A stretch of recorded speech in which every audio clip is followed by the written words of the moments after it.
देखो रिकॉर्डिंग का मैसेज गया और स्क्रीन शेयर है।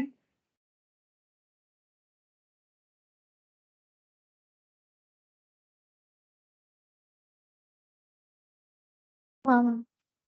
अच्छा ठीक है। तो देखो हम लोग एपीजीपी पढ़ रहे थे जिसमें ये जो सेट सी था, आई थिंक ये वाला, ठीक है, एक्सरसाइज सी, ठीक है, ये वाला हम लोग कर रहे थे जिसमें हम लोगों ने 5 तक किया था, 6 नंबर से लेके 30 नंबर तक हमें करना है, ठीक है। अब बीच में कुछ एक दो बाकी है वो भी कर लेंगे, पहले ये कंटिन्यूअसली कर लेते हैं। तो पहला क्वेश्चन है, देखो क्वेश्चन नंबर 6, ठीक है। इसमें क्या बोला है देखते हैं। बोल रहा है the sum of 3 numbers in GP is 70। बोल रहा है अगर 3 नंबर जीपी में है तो उसका सम जो है वो 70 होगा, ठीक है। If the two extremes by multiplied by 4 each by 4 and the mean by 5, ठीक है। एक्सट्रीम का मतलब साइड का दो टर्म अगर हम लोग 4 से मल्टीप्लाई करते हैं, और मीन मतलब मिडिल होता है, ठीक है। यहाँ पर मीन का मतलब हो गया मिडिल वैल्यू, ठीक है। और मिडिल वैल्यू को अगर हम लोग 5 से मल्टीप्लाई करते हैं तो प्रोडक्ट होने के बाद, मतलब मल्टीप्लाई का मतलब प्रोडक्ट, प्रोडक्ट होके जो आंसर निकल के आएगा उसमें 3 डेटा होगा, ठीक है, साइड का 2 और बीच का 1। तो बोल रहा है कि वो एपी में ट्रांसफर हो जाएगा। द नंबर्स आर, कौन सा ऐसा नंबर हो सकता है, ठीक है।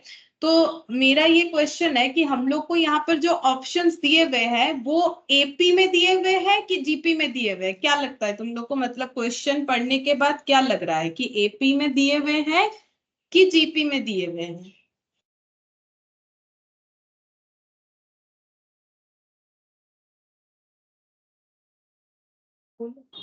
जीपी।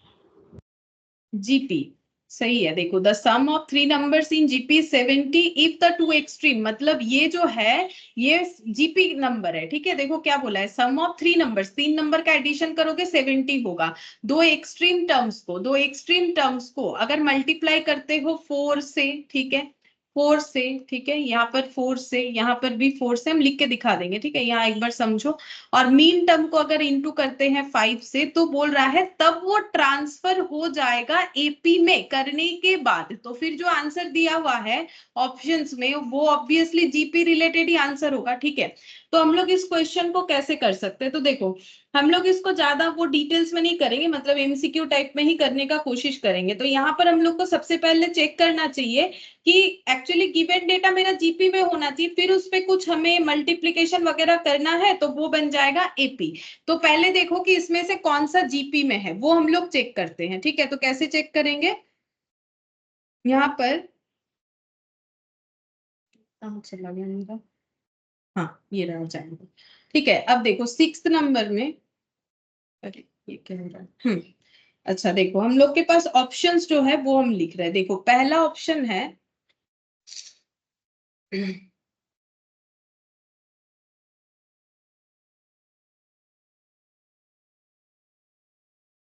Good morning Mansi.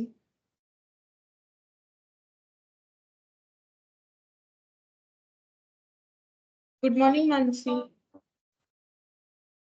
अच्छा देखो यहाँ पर 12, 18 और 40, पहला 3 टर्म्स है 12, 18 और 40, 12, 18 और जो है 40, ठीक है। फिर ऑप्शन बी थोड़ा डिस्टेंस में लिख रहे हैं ताकि मल्टीप्लीकेशन वगैरह चेक कर सके। नेक्स्ट ऑप्शन है 10, 20 और 40, ये देखो नेक्स्ट ऑप्शन है 10, 20 और 40, उसके बाद है 40, 20 और 10, ये है ऑप्शन सी, ठीक है। यहाँ पर लिख लेते हैं ऑप्शन सी है हम लोग का 40, 20 और 10, और उसके बाद है नन ऑफ दिस, ठीक है। तो नन ऑफ दिस जो है वो लिखने का जरूरत है क्या? चलो लिख देते हैं, चलो नन ऑफ दिस, इसमें से कौन सा ऑप्शन होगा? तो पहला बात है कि सारे आंसर जीपी में होंगे, पहले चेक करो कौन जीपी में है। तो क्या 12 से 18, 18 से 40 ये जीपी में है? कैसे चेक कर किया जाता है, अगर हम लोग यहाँ पर, अरे अगर हम लोग यहाँ पर मल्टीप्लाई करके हमें लाइन बाय लाइन टर्म्स मिलेगा तो ही ना जीपी में होगा।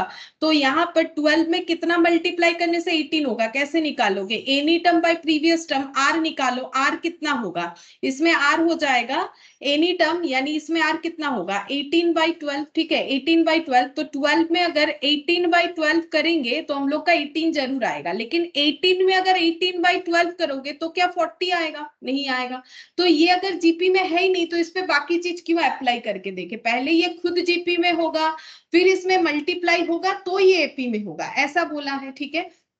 अच्छा 10 to 20, 20 to 40, क्या ये जीपी में है? ये देखो 10 में 2 मल्टीप्लाई करो, ठीक है, तो ये कितना हो जाएगा 20। अब आर कैसे आया? देखो यहाँ पर भी आर इसी तरीके से आया ना, any term by previous term, ठीक है, तो 20/10 तो ये 2 हो जाएगा। यहाँ पर मैंने ऐसा इसीलिए नहीं लिखा था, यहाँ पर पॉइंट में आएगा, तुम लोग चाहो तो इसे पॉइंट में ट्रांसफर कर सकते हो अपने कैलकुलेटर पे 1.5, अगर चाहो तो इसके बिहाफ में तुम लोग 1.5 भी लिख सकते हो, एक ही बात है, जो भी लिखो 1.5 1.5, तो 1.5 से मल्टीप्लाई करने से 18 जरूर आता है, लेकिन 18 को 1.5 से मल्टीप्लाई करने से 40 कभी नहीं आता है, तो ये वाला नहीं होगा।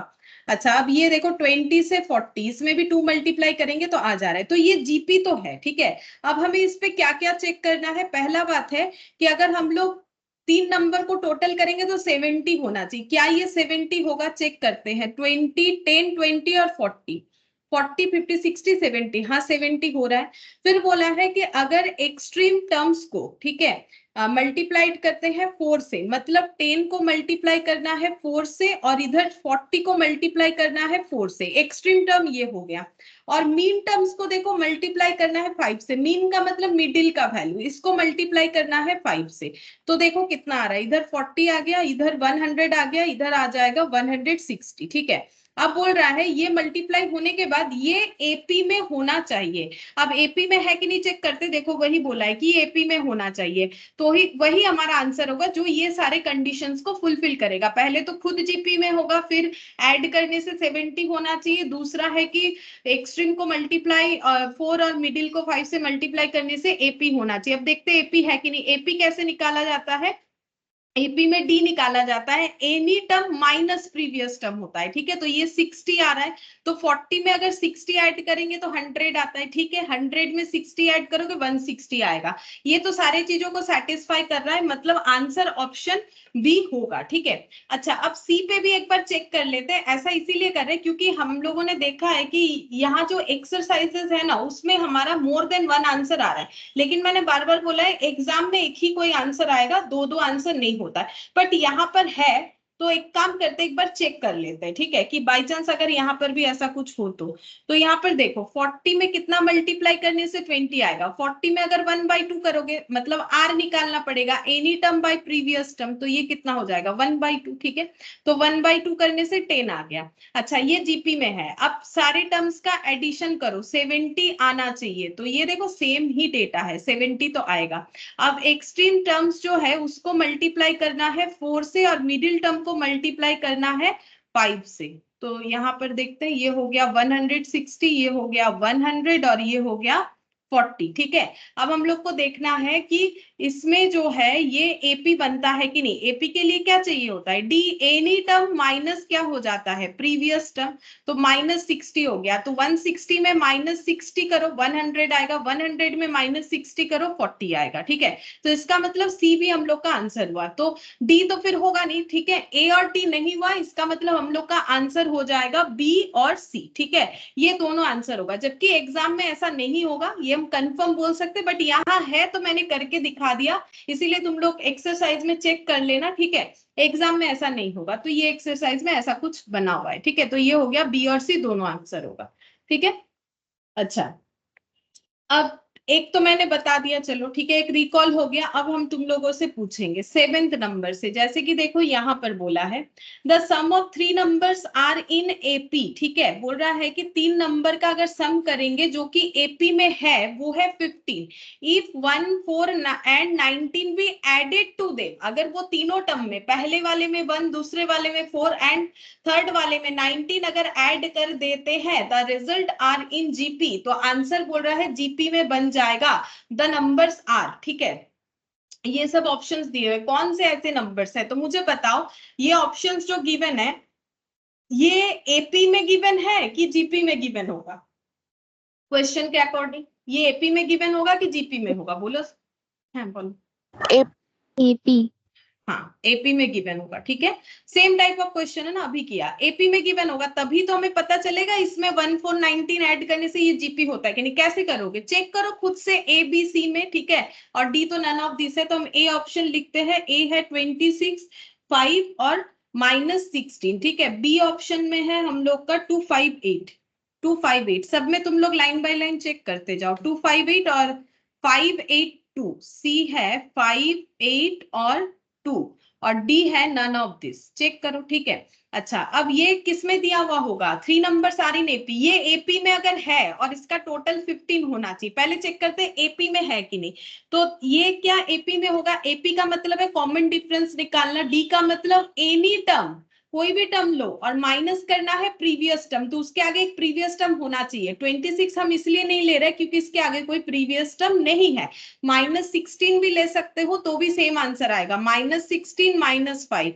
तो ये जो सॉल्व करेंगे इसमें जो आंसर आएगा -21, इसमें भी सेम आंसर आएगा, देख सकते हो, ठीक है। तो कोई भी एक तरीके से करना है, तो -21, तो -26 में -21 करेंगे तो 5 आएगा, और 5 में -21 कर लेंगे तो -16 आ जाएगा। देख लो चेक करके, 5 -21 करके देख लो, -16 आता है, ठीक है। तो ये एपी में तो है, तो इस पे नेक्स्ट स्टेप ट्राई कर सकते हैं। ये एपी तो बन रहा है, अब ये 3 नंबर का टोटल 15 होना चाहिए, क्या वो बन रहा है देखते हैं। 26 + 5 प्लस ऑफ 16 करने से, जो कि -16 है तो मैंने माइनस लिखा, ये मेरा होना चाहिए 15, होता है क्या देखते हैं। 26 -16 10 हो गया, 10 में 5 ऐड कर दो 15 हो गया, हाँ 15 तो हो रहा है। अब नेक्स्ट कंडीशन ट्राई करते हैं, बोल रहा है कि अगर 1419 ऐड करते हैं तो वो जीपी बन जाएगा 1419। तो पहले वाले में 1 ऐड करेंगे, सेकंड वाले में 4 ऐड करेंगे, और लास्ट वाले में 19 ऐड करेंगे, तो बोल रहा है नंबर जीपी होना चाहिए। देखते हैं 27, 5 + 4 9, और -16 + 19 ये हो गया 3।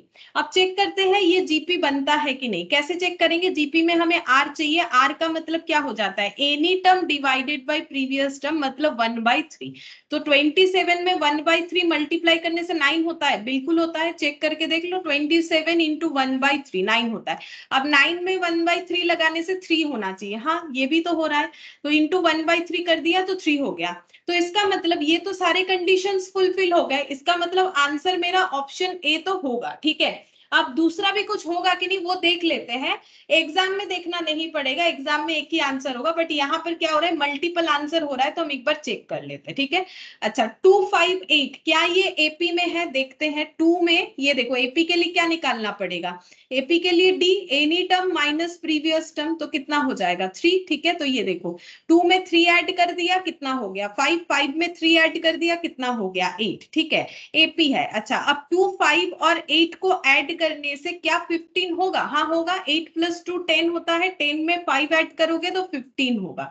अच्छा अब यही सब नंबर में 1 4 और 19 ऐड करने से वो जीपी होना चाहिए, तो वो तो चेक करना पड़ेगा। तो 1 ऐड कर दिया, 4 ऐड कर दिया, और 19 ऐड कर दिया, देखते कितना आता है। ये 3 आ गया, ये 9 आ गया, और ये हो जाएगा हम लोगों का 27। तो ये जीपी होता है कि नहीं वो हमें चेक करना पड़ेगा। जीपी के लिए आर निकालना पड़ता है, आर का मतलब any term divided by previous term, तो ये हो गया 3।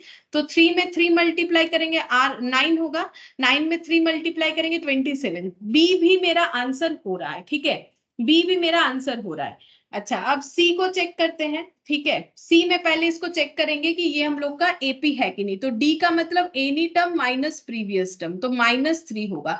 तो 5 में -3 करेंगे 8 होता है, लेकिन 8 में अगर -3 करोगे तो 2 नहीं होता है, देखो वो तो दिख भी रहा है, बाकी चेक करके देखो 5 होता है। तो ये आंसर मैच, मतलब ये एपी ही नहीं है, तो आगे का कंडीशन से हमें कोई लेना देना नहीं है, भले ही ऐड करके 15 आए, लेकिन ये तो एपी है नहीं। तो मेरा आंसर हो गया ए एंड बी, ठीक है। ये 2 आंसर हो गया, ए एंड बी, ठीक है। अच्छा ये लगभग दोनों ही सेम तरीके का था, ठीक है, कि अगर हम लोग बिना सॉल्व किए ऑप्शन से कर सकते हैं तो हम लोग वही करने का कोशिश करेंगे, ठीक है। ज्यादा फॉर्मूले में हमें जाने का जरूरत नहीं है, और बाकी जो फॉर्मूला याद रख सकते हो ठीक है, लेकिन ये जल्दी होगा, ठीक है, एमसीक्यू के हिसाब से। 8th नंबर में देखते हैं, देखो given x y z are in GP and x to the power p equal y to the power q equal z to the power, ये है फाई, फाई का साइन है, ठीक है। अच्छा, हमें बोला है then 1 by p 1 by q and 1 by phi क्या होगा, सॉरी ये सिग्मा है, मैंने फाई दिया, ये सिग्मा है, ठीक है। तो ये क्या होगा, इसको सिग्मा साइन बोलते हैं। ये वाला भी सिग्मा होता है, ये भी सिग्मा होता है, ठीक है, ये भी सिग्मा बोला जाता है इसे। अच्छा देखो, एक्स वाई जेड जो है ये हम लोग का जीपी में है, तो एक्स वाई जेड जीपी में है, ये हमें पहला कंडीशन बोला है क्वेश्चन में। सेकेंड कंडीशन बोला है कि x to the power p, x to the power p equal y to the power q equal z to the power sigma, ये बताया है। ये सब इक्वल है। देन बोला है, then 1 by p 1 by q और 1 बाई सिग्मा कितना होगा, ये क्वेश्चन पूछा है, ठीक है। क्वेश्चन से अगर लैंग्वेज हटा दे तो ये कुछ ऐसे देखने में लग रहा है। क्वेश्चन ये पूछा है कि अगर ये कंडीशन है, ये कंडीशन है, तो ये कितना होगा। अच्छा, अब देखो हमें 1 by p 1 by q 1 by sigma निकालना पड़ेगा, वो कैसे पॉसिबल है। तो पहला हमें कंडीशन दिया ये जीपी में है, तो कोई भी डेटा अगर जीपी में है तो उसका एक कॉमन रेशियो होता है, जिसका मतलब होता है आर। आर का मतलब क्या हो जाता है, any term divided by previous term. अभी अभी तो हम लोगों ने 2 क्वेश्चन में किया, ठीक है। अच्छा, एनी टर्म जैसे y ले लो, z ले लो, अगर z लोगे तो z के नीचे y लिखना है, अगर x y लोगे तो y के नीचे x लिखना है, जैसे मैंने y ले लिया। अच्छा, x क्यों नहीं लेंगे, बार बार बोल रहे हैं x कैसे ले, क्योंकि इसके आगे तो कोई टर्म है ही नहीं, तो फिर डिवाइड किससे करेंगे, इसीलिए ये x बाई y होगा, सॉरी y बाई x होगा, बोलते बोलते गलत लिख दिया, y बाई x होगा, ठीक है। और एक तरीके से हो सकता है आर कैलकुलेट करेंगे, और एक तरीके से हो जाएगा एनी टर्म, जैसे कि जेड ले लो, उसके आगे प्रीवियस टर्म है वाई ले लिया, ठीक है। और हमें पता है कि आर का वैल्यू ऑलवेज इक्वल आता है, कैसे भी निकाल लो, जैसे मैंने तुम लोग को बोला, यहाँ पर तुम लोगों ने इस तरीके से कैलकुलेट किया, ये देखो ये वाला 20/10 किया तो भी 2 आया, अगर 40/20 कर लेते तो भी 2 ही आता। किसी भी तरीके से आर को क्यों ना निकालो, आर का आंसर हम लोग का ऑलवेज सेम आएगा। तो इससे हम लोग ये कंक्लूजन ला सकते हैं कि y बाई एक्स इक्वल हमेशा z बाई वाई होगा, ठीक है। दोनों अगर r ही है तो ये दोनों इक्वल होगा। अच्छा, इससे क्या कैलकुलेट कर पाएंगे,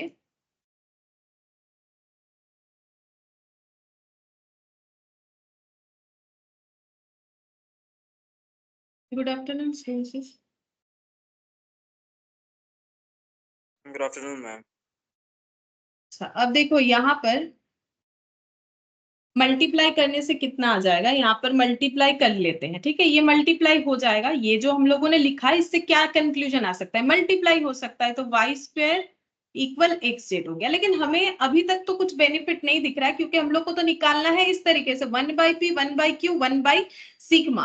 अब 1 बाई कैसे निकालेंगे, तो अब पी क्यू सिग्मा किधर है, इधर है, ठीक है। यहाँ जो दिया था उससे हमें जितना तक कंक्लूजन मिलना चाहिए था हम लोगों ने कर लिया, इससे ज्यादा इससे हम लोग कुछ भी रेडी नहीं कर सकते हैं, ये यहीं तक स्टॉप हो जाएगा। ज्यादा से ज्यादा इसको ऐसे लिख सकते हो अगर लिखना चाहो, और तो कुछ नहीं हो सकता है, ठीक है। अच्छा, अब हम लोग ये वाला पॉइंट को लेते हैं, यहाँ पर हमें बोला है x to the power p y to the power q और z to the power sigma बोला है, ठीक है। अच्छा, अब ये सबको हम मान लेते हैं के, ऐसा कैसे मान सकते हैं, ये चीज जो है हम लोगों ने रेशियो में किया था, जिन्होंने रेशियो किया है, नहीं किया है हम अभी बताते, तुम लोगों ने 9-10 में ऐसा क्वेश्चन किया होगा। देखो ये सब इक्वल है, मतलब इसका आंसर अगर 2 हुआ सपोज करो, तो इसका भी 2 होगा, इसका भी 2 होगा, इसका अगर 2.5 हुआ, ये भी 2.5 होगा, ये भी 2.5 होगा, तभी ना सब इक्वल है, ठीक है। तो ये जो वैल्यूज है ये अगर एक दूसरे के साथ इक्वल है तो मतलब इन सभी का वैल्यू एक ही होगा। तो वैल्यू क्या माने, 2 माने, 1 माने, 3 माने, 4 माने, देखो जो भी मान सकते हो, 1 भी मान सकते हो, कोई इश्यूज नहीं है, 100 मान लो, कोई इश्यूज नहीं है। लेकिन ऐसे क्वेश्चन में हम लोग नंबर के जगह के मानते हैं, के फॉर कांस्टेंट, ठीक है। कांस्टेंट क्यों कांस्टेंट, क्योंकि इसका वैल्यू भी अगर 2 है, ये भी 2 होगा, ये भी 2 होगा, तभी 3 इक्वल होगा। तो इसका मतलब इसका एक कांस्टेंट वैल्यू है, तीनों का एक कांस्टेंट वैल्यू है, मतलब जो चेंज नहीं होता है। तो वो वैल्यू, क्योंकि डिजिट तो हमें पता नहीं है, तो हम लोग मैथ्स में इसको क्या मानते हैं, के मानते हैं। तो इससे हम लोग ये कंक्लूजन ला सकते हैं कि x to the power p भी के होगा, y to the power q भी k होगा और z to the power sigma भी k होगा। ये कंक्लूजन ला सकते हैं, ठीक है।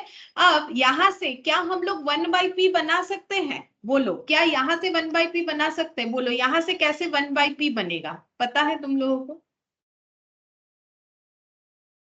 देखो, जिन्होंने रेशियो किया है, प्रोपोर्शन कर लिया है, इनको बताना चाहिए, ठीक है। जिन्होंने नहीं किया है तो मान सकते हैं कि नहीं बता पा रहे हो। ম্যাম बाकी x two the power p equals to k, যেটা ওটাতে আমরা যদি মানে এটা লিখতে পারি যে x equals to p root k, এরকম লেখা যাবে?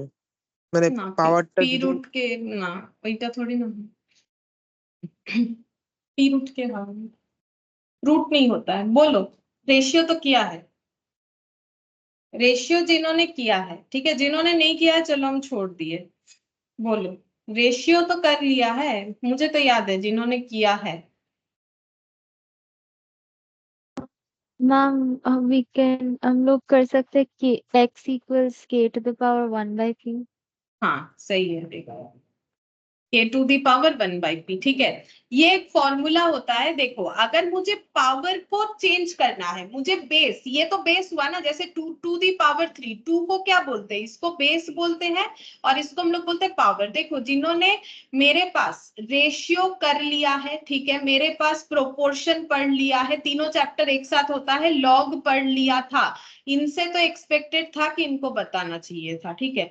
बाकी जो भी हो, तो अस्मिता ने बताया, ठीक है। चलो देखो, अस्मिता ने किया नहीं है लेकिन उसको याद है। देखो, तो ये देखो x equal to k to the power 1/p, ठीक है। कभी भी पढ़ो, देखो याद होना चाहिए, जरूरी नहीं है कि मेरे पास करने से याद होगा। ये सब चीज तुम लोग बचपन में भी थोड़ा बहुत किए होंगे, ठीक है। मैथ्स हो या ना हो वो बड़ा बात नहीं है। तो x to the power p equal to अगर k है, तो यहाँ पर बेस, बेस ये है, ये इस पे पावर में कुछ नहीं है, मतलब 1 है, ठीक है। अगर मुझे पावर को एक्सचेंज करना होता है तो p है तो इधर 1/p हो जाएगा। सपोज अगर इधर 1/p होता और मुझे k में उस पावर को लेके जाना होता तो ये k to the power p हो जाता, ठीक है। पावर जो है वो रेसिप्रोकल हो जाता है जब ऑपोजिट साइड में जाता है, तो p 1/p हो जाएगा, 1/p p हो जाएगा।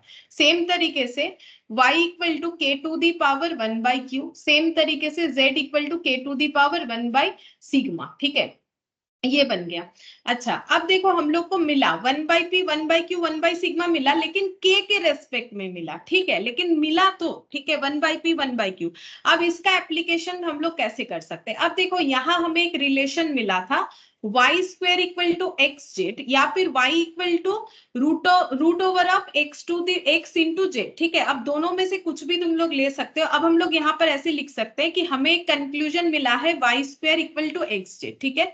अब y का वैल्यू क्या है? k to the power 1/p, तो k to the power 1/q, ठीक है, होल टू दी पावर 2। 2 क्यों लिख दिया मैंने? क्योंकि यहाँ पर स्क्वायर था, तो y का वैल्यू पुट किया तो y स्क्वायर, x मतलब k to the power 1/p और z का मतलब k टू दी पावर 1/सिग्मा, ठीक है। अच्छा, अब इसको हम लोग क्या करेंगे? अब देखो, ये चीज तो मैंने लास्ट क्लास में ही बताया है। देखो, अगर हम लोग का मल्टीपल पावर होता है, ठीक है, जैसे ब्रैकेट के अंदर पावर, ब्रैकेट के बाहर भी पावर होता है, तो मल्टीपल पावर आपस में क्या हो जाता है? बोलो, मैंने बहुत बार बोला है, ये क्या हो जाएगा? k टू दी पावर कितना लिखेंगे ইনটু तुम? হয়ে যাবে ম্যাম। हाँ, जैसे 2 to the power 2 whole to the power 2 होता है या 3 होता है, तो तुम लोग कैसे लिखते हो? 2 टू दी पावर 6, ये तो करते हो ना, अलजेब्रा जब सीखे हो तब ऐसा तो करते हो। तो ये मल्टीप्लाई हो जाएगा। अब मल्टीप्लाई होके कितना आएगा बताओ? ये भी कभी कभी गलत बता देते हो, बोलो कितना आएगा? k to the power 2/q। k to the power 2/q होगा, क्योंकि ये देखो 1/q इंटू 2 होगा, 2 के नीचे कुछ नहीं है मतलब 1 है, तो 2/q हो गया, ठीक है। अच्छा, अब k टू दी पावर, ये देखो पावर में है, ये भी पावर में, दोनों मल्टीप्लाई है, तो फिर आंसर क्या होगा? जैसे तुम लोग कभी ऐसे तो करे होगे, 2 to the power 2 into 2 to the power 3, तो वो कितना होता है? कैसे निकालते हो? डायरेक्ट ऐसे मल्टीप्लाई कर देते हो? वो भी होगा, लेकिन मान लो ये 2 के जगह अगर a स्क्वायर और a क्यूब होगा तो कितना लिखोगे? बोलो, ये सब तो अलजेब्रा के स्टार्टिंग में सीखते हो। यहाँ k है 1/p, p है 1/सिग्मा है, मैंने उसके जगह a to the power 2 into a to the power 3 लिखा, तो तुम लोग इसका आंसर क्या लिखते हो? a to the power 5। a to the power 5, ठीक है, तो प्लस करते हो तो इसका क्या लिखोगे, बोलो, वही तो चीज है, बस के है ए के जगह, तो क्या फर्क k to पड़ता है, the 2 power 3 1 by p plus 1 by 5 1 by sigma, sigma sigma. हाँ 1 बाई सिग्मा हो जाएगा, ठीक है। तो ये देखो ना, सेम चीज है जो तुम लोग अलजेब्रा में सीखे हो वही है, यहाँ पर स्क्वायर क्यूब की जगह ये लिखा है, तो जो लिखा है लिखा रहने, तो उससे हमें क्या, हम लोगों को जो मिलेगा हम लोग वो लिख देंगे। अब दोनों साइड से के एलिमिनेट कर दो, क्योंकि दोनों इक्वल है। जैसे कि देखो, अगर हमारे पास ऐसा है 2 टू दी पावर ए है और 2 टू दी पावर बी है, तो हम लोग बोल सकते हैं ए इक्वल टू बी, क्योंकि इधर भी 2 का पावर इधर भी 2 का पावर, तो हम लोग बोल सकते हैं ए इक्वल बी है, तभी तो ये दोनों इक्वल है, अदरवाइज इक्वल कैसे होगा। तो इसका मतलब यहाँ पर के हटा दो, तब देखो कितना आ रहा है, देख लो चेक करके कितना आ रहा है।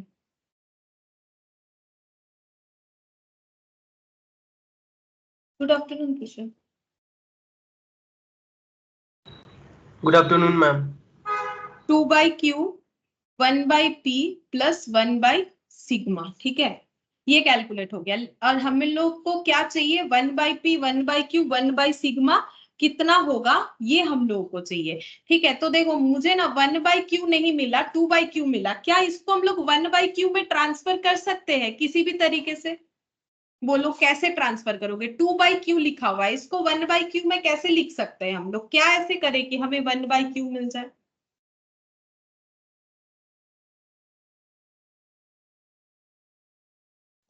ইনটু 1/2 করতে পারি। ইনটু 1/2 করলে তো এদিকেও করতে হবে না, করতে পারি 2 বাই কিউ ইনটু 1/2 আমি করে দিলাম, করতে পারি, তাহলে তো আমার আবার এদিকেও আমাকে করতে হবে, তাহলে তো আমার এগুলোতে 2 চলে আসবে, তাই না। আমাকে सिंगल सिंगल চাই, কারণ আমার এখানে কি বলেছে দেখো, मेरे यहाँ पर क्या बोला है, 1 by p 1 by q 1 by sigma are in, answer देखो वो एपी में होगा जीपी में होगा, या दोनों एपी जीपी में है, या नन ऑफ दिस ऑप्शंस देखो, मतलब ये तीनों डेटा हम लोग का या तो एपी में होगा या तो जीपी में होगा या तो दोनों में होगा या दोनों में से किसी भी तरीके से नहीं होगा, ठीक है। तो अगर मुझे पता करना है कि कोई डेटा एपी में है कि जीपी, तो मुझे क्या निकालना पड़ेगा, या तो उसका डी पता करना पड़ेगा या तो उसका आर पता करना पड़ेगा, ठीक है। तो अब देखो ये प्लस में दिख रहा है, तो मुझे लगता है कि ये एपी होने से हो सकता है, ठीक है, प्लस प्लस है ना। जैसे एपी में देखो, अगर ए बी सी एपी में है तो हम लोग क्या बोल सकते हैं, b minus a equal to, हम लोग बोल सकते हैं ना सी माइनस बी, तो उसी फॉर्मेट में हमें लाना चाहिए। तो तुम लोग मुझे ये बता सकते हो 2 बाई क्यू को कैसे रिप्रेजेंट करे ताकि वो 1 बाई क्यू दिखे, बोलो, मैंने थोड़ा सा हिंट्स दे दिया, बता सकते हो। 2 by q को we can write as 1 by q plus 1 by q. 1 by Q plus 1 by Q, ठीक है, तो ये 2 बाई क्यू हो जाएगा, फिर ये 1 by P plus 1 by sigma, ठीक है। अच्छा, अब मुझे डेटा कैसे गिवन था, देखो 1 by p 1 by q 1 by sigma, अगर ये एपी में होता है फॉर एग्जाम्पल, तो मेरा क्या कंडीशन होना चाहिए, तो मेरा कंडीशन ऐसे होना चाहिए 1 बाई क्यू, ये देखो इधर एक 1 बाई क्यू है, माइनस 1 बाई पी, ये इधर लेके आ गए, और इधर लिख रहा है 1 by sigma minus 1 by Q. तो ये कंडीशन क्या एपी को फुलफिल करता है, चेक करो तुम लोग, यहाँ पर हमें ऐसे 3 डेटा दिया था लाइन बाई लाइन, तो 1 by p 1 by q 1 by sigma, अगर ऐसे फॉर्मेट में हम लोग लिख सकते हैं, तो इससे क्या पता चलता है, ये एपी में है जीपी में है, या फिर एपी जीपी दोनों में है, या फिर दोनों में से किसी में नहीं है, बोलो ये जो बना ये कौन सा आंसर को सपोर्ट कर रहा है। AP ma'am. एपी, ठीक है, क्योंकि एपी में क्या होता है कि ये देखो, अगर ये एपी में होता, फॉर एग्जांपल ये जीपी में था, अगर ये एपी में होता तो हम लोग क्या लिखते, सेकंड माइनस फर्स्ट, फिर इधर क्या लिखते, थर्ड माइनस सेकंड, ऐसे लिखते ना। तो यहाँ पर भी देखो सेकंड माइनस फर्स्ट, ठीक है, और थर्ड माइनस सेकेंड, ठीक है, ये देखो 1 by Q minus 1 by p 1 by sigma minus 1 by Q, इसका मतलब ये मेरा एपी में आया, माइनस में आ रहा है एपी में आया, और ये एपी में क्यों है, क्योंकि ये भी मेरा आर हो जाएगा ये भी मेरा आर हो जाएगा, कॉमन डिफरेंस, ठीक है। तो इसका मतलब मेरा आंसर 8th का हो गया, ये रहा ऑप्शन ए, ठीक है, 8th का हो गया ऑप्शन ए। तो देखो बीच बीच में जो ये फॉर्मूला मिलते जा रहा है ना, ऐसा मत सोचो कि रेशियो नहीं हुआ तो नहीं, देखो ये सभी तुम लोगों का जो है अलजेब्रा जब सीखते हो ना तभी का फॉर्मूला है, जैसे ही हम बताएंगे, जैसे मैंने बोला होगा ए स्क्वायर ए क्यूब, तो ये तो जब अलजेब्रा सीखते तभी का है, ठीक है। तो तब याद नहीं है कोई बात नहीं, लेकिन अब हम क्लास में बताते जाते हैं ए स्क्वायर माइनस बी स्क्वायर सारा चीज, ठीक है। अभी याद कर लो, ठीक है। अब पहले का भूल गए हो उससे मुझे कोई प्रॉब्लम नहीं है, लेकिन अभी याद कर लो ताकि आगे कोई भी चैप्टर आए उसका एप्लीकेशन कर पाओ। अच्छा, अब 9th नंबर देखो, if the term 2x, x plus 10 and 3x plus 2 be in AP, the value of x, बोल रहा है कि तीन टर्म्स AP में है, ये हमें कंफर्म कर दिया है क्वेश्चन कि 2x, x plus 10 और 3x plus 2 ये तीन टर्म बोल रहा है कि AP में है, ठीक है। AP में है ये तीन टर्म, हमें पूछ रहा है कि बताओ x का वैल्यू कितना होगा, x इक्वल टू कितना होगा। तो कैसे निकालोगे बोलो। अगर ये एपी में है तो देखो इस क्वेश्चन का आंसर दो तरीके से कर सकते हो। अभी अभी जो हम लोगों ने कंसेप्ट देखा कि अगर कोई भी तीन टर्म एपी में होता है तो ये कंडीशन फुलफिल होता है, तो उससे भी तुम लोग निकाल सकते हो। और एक तरीके से होगा जो कि ऑप्शन से निकाल सकते हो, ठीक है। तो ऑप्शन भी तुम लोग को लिख के दिखाते हैं। ऑप्शन है हम लोग का 7, 10, 6, नन ऑफ दिस, ठीक है। ऑप्शन है 7, 10, 6 और none of this, d none of this, ठीक है। या तो तुम लोग ऑप्शन का यूज करके कर लो या फिर तुम लोग जो है फॉर्मूला यूज करके कर लो। देखो अगर ऑप्शन का यूज करते हो तो अगर मेरा सपोज ए आंसर होता है तो मेरा यहाँ पर हो जाएगा 2 into 7, ठीक है। यहाँ पर हो जाएगा 7 plus 10, यहाँ पर हो जाएगा 3 into 7 plus 2, ठीक है। अच्छा, अब ये हो गया 14, ये हो गया 17, ये हो गया 21 plus 2 23, ठीक है। अब ये एपी में हो रहा है क्या, चेक करो। एपी के लिए डी फाइंड आउट करो। 17 माइनस 14, ये हो गया 3। 14 में 3 ऐड करेंगे, ऐड इसीलिए कर रहे हैं क्योंकि ये +3 आया है। तो 17 में 3 ऐड करने से क्या 23 होता है? नहीं होता है, ठीक है। 20 होता है। इसका मतलब ऑप्शन ए आंसर नहीं होगा। बी से चेक करो, 2 into 10, ठीक है। फिर 2 plus 10, उसके बाद 3 into 2 plus 2, तो देखते हैं ये हो गया 20, यहाँ हो गया 12, ये हो गया 8, ठीक है। अब इसका डी फाइंड आउट करते हैं। Any term minus previous term, तो ये हो गया -8। तो 20 से -8 करने पे 12 आता है, 12 से -8 करने पे क्या 8 आता है? नहीं, मुझे तो नहीं लगता 8 आता है, ठीक है। तो ये भी हम लोग का आंसर 8 तो नहीं आता है, 4 आता है, ठीक है। तो ये भी हम लोग का आंसर नहीं होगा, बी भी हम लोग का आंसर नहीं होगा। अब सी से चेक करो, सी में 6 बोला है, ठीक है। तो सी के ऑप्शन से 2 into 6, 2 into 6, ठीक है। फिर हो जाएगा 6 plus 10, ठीक है। फिर हो गया यहाँ पर 3x into 2, मतलब 3 into 6 plus 10, ठीक है। ये वाला हो जाएगा। अच्छा, अब देखते हैं 12, 16, 18 plus 10, 18 plus 10 कितना हो जाएगा? 28, ठीक है। अब इस पे डी का चेक करते हैं, डी कितना होगा? 16 minus 12, तो +4। तो 12 में +4 करेंगे तो 16 आएगा, 16 में +4 करेंगे तो 28 तो नहीं आ रहा है। आंसर तो मेरा कितना आ जा रहा है? अच्छा, ये मैंने गलत ऐड किया ना, 2 है। अच्छा देखो, मैंने 10 लिख दिया, तुम लोग भी नहीं बोल रहे हो। 2 है, मैंने गलत लिख दिया ना, यहाँ 2 था देखो। तो 18 plus 2 20 होगा। तो 16 में +4 करने से 20 होता है। तो ऑप्शन सी हम लोग का आंसर होगा। इसका मतलब देखो ये हो गया ऑप्शन से चेकिंग। ऑप्शन में एक एक वैल्यू पुट करो, आंसर मिल जाएगा। तो आंसर ऑप्शन सी हो रहा है। अच्छा, और एक तरीके से कैसे चेक कर सकते हो, देखो डी कैसे निकलेगा, बोलो इसका डी कैसे निकलेगा? ये जो डेटा गिवन है इसका डी कैसे निकलेगा, मुझे डी बताओ। Any term minus previous term, अभी तो बता रहे हैं, बोलो इसको कैसे लिखोगे? अगर हम लोग ऑप्शन पुट नहीं करते हैं, डायरेक्ट इसको कैसे लिखोगे? और एक तरीके से बता रहे हैं, x plus 10 minus 2x equals 3x plus 2 minus x plus 10 bracket में।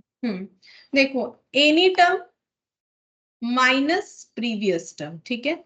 ये मत लो कभी भी क्योंकि इसके आगे कुछ है ही नहीं, तो ये और ये ले सकते हैं। तो any term minus previous term तो ये है, any term minus previous term तो ये है, मतलब 3x plus 2 minus x plus 10, ठीक है। तो ये हम लोग का डी हो गया। अभी देखो, अभी इसके पहले वाला क्वेश्चन ही ऐसे किया था कि डी कैसे निकालना है, ठीक है। ये देखो, ये वाला क्वेश्चन कहाँ चला गया, ये वाला देखो, ये 5 वाला, ये लास्ट दिन वाला था, चलो कोई बात नहीं, लास्ट दिन वाला था, लेकिन किया तो है ना हम लोगों ने डी का कंसेप्ट कितना बार। तो अब ये देखो, x plus 10 minus 2x, 3x plus 2 minus x minus 10, ठीक है।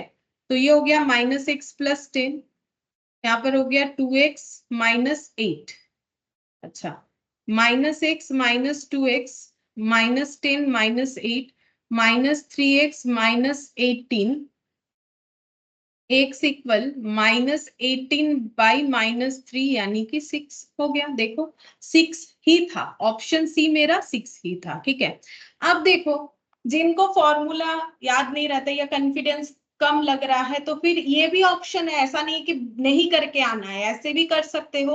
अगर किसी को ये याद है तो थोड़ा और जल्दी होगा, बिकॉज ये ऑप्शन सी में जाके आंसर मिल रहा है। तो पहला चेक करो, दूसरा चेक करो, फिर तीसरे में जाके आंसर मिला। तो ऑप्शन से चेक करने में टाइम तब लग जाता है जब हम लोग का राइट ऑप्शन पीछे की तरफ होता है, ठीक है। जैसे कि ये देखो सी में था, अगर ये स्टार्टिंग में ही होता तो फिर इतना टाइम नहीं लगता। तो या तो ऐसे कर सकते हो या तो ऐसे कर सकते हो, जैसा करना चाहो, ठीक है। तो ये हम लोग का 9th नंबर वाला हुआ। नेक्स्ट देखते हैं 10th क्या बोला है, देखो, if a be the arithmetic of two positive unequal quantities, ठीक है। अरिथमेटिक मीन का मतलब होता है एवरेज, ठीक है, एवरेज, जो तुम लोगों ने कल भी स्टैटिस्टिक्स में मैंने बताया एवरेज, ठीक है। तो बोल रहा है कि एवरेज कितना है, ए है, ठीक है। वो किस चीज का एवरेज हुआ है, दो पॉजिटिव अनइक्वल क्वांटिटीज का, मतलब दो नंबर होगा जो आपस में पॉजिटिव तो होगा लेकिन अनइक्वल होगा, एक्स एंड वाई, ठीक है। नंबर भी बता दिया, X and Y, and G be their GM, G जो है उनका जियोमेट्रिक मीन है। तो बोल रहा है कि इसमें से कौन सा ऑप्शन जो है वो सही है, ठीक है। इसमें से कौन सा ऑप्शन सही है, arithmetic mean greater than geometric mean, arithmetic mean less than equal, या ग्रेटर देन इक्वल, कौन सा ऑप्शन सही है। तो देखो कैसे पता करेंगे हम लोग,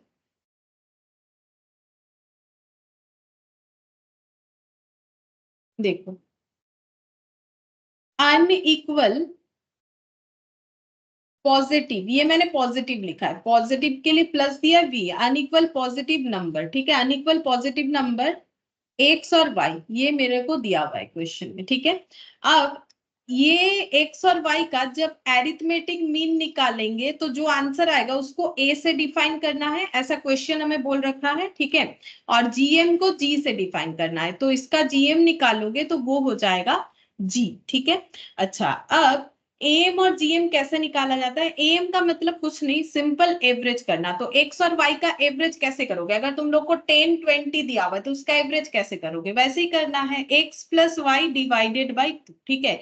ये हो गया एरिथमेटिक मीन का। तो a इक्वल टू हो जाएगा x plus y divided by 2, ठीक है।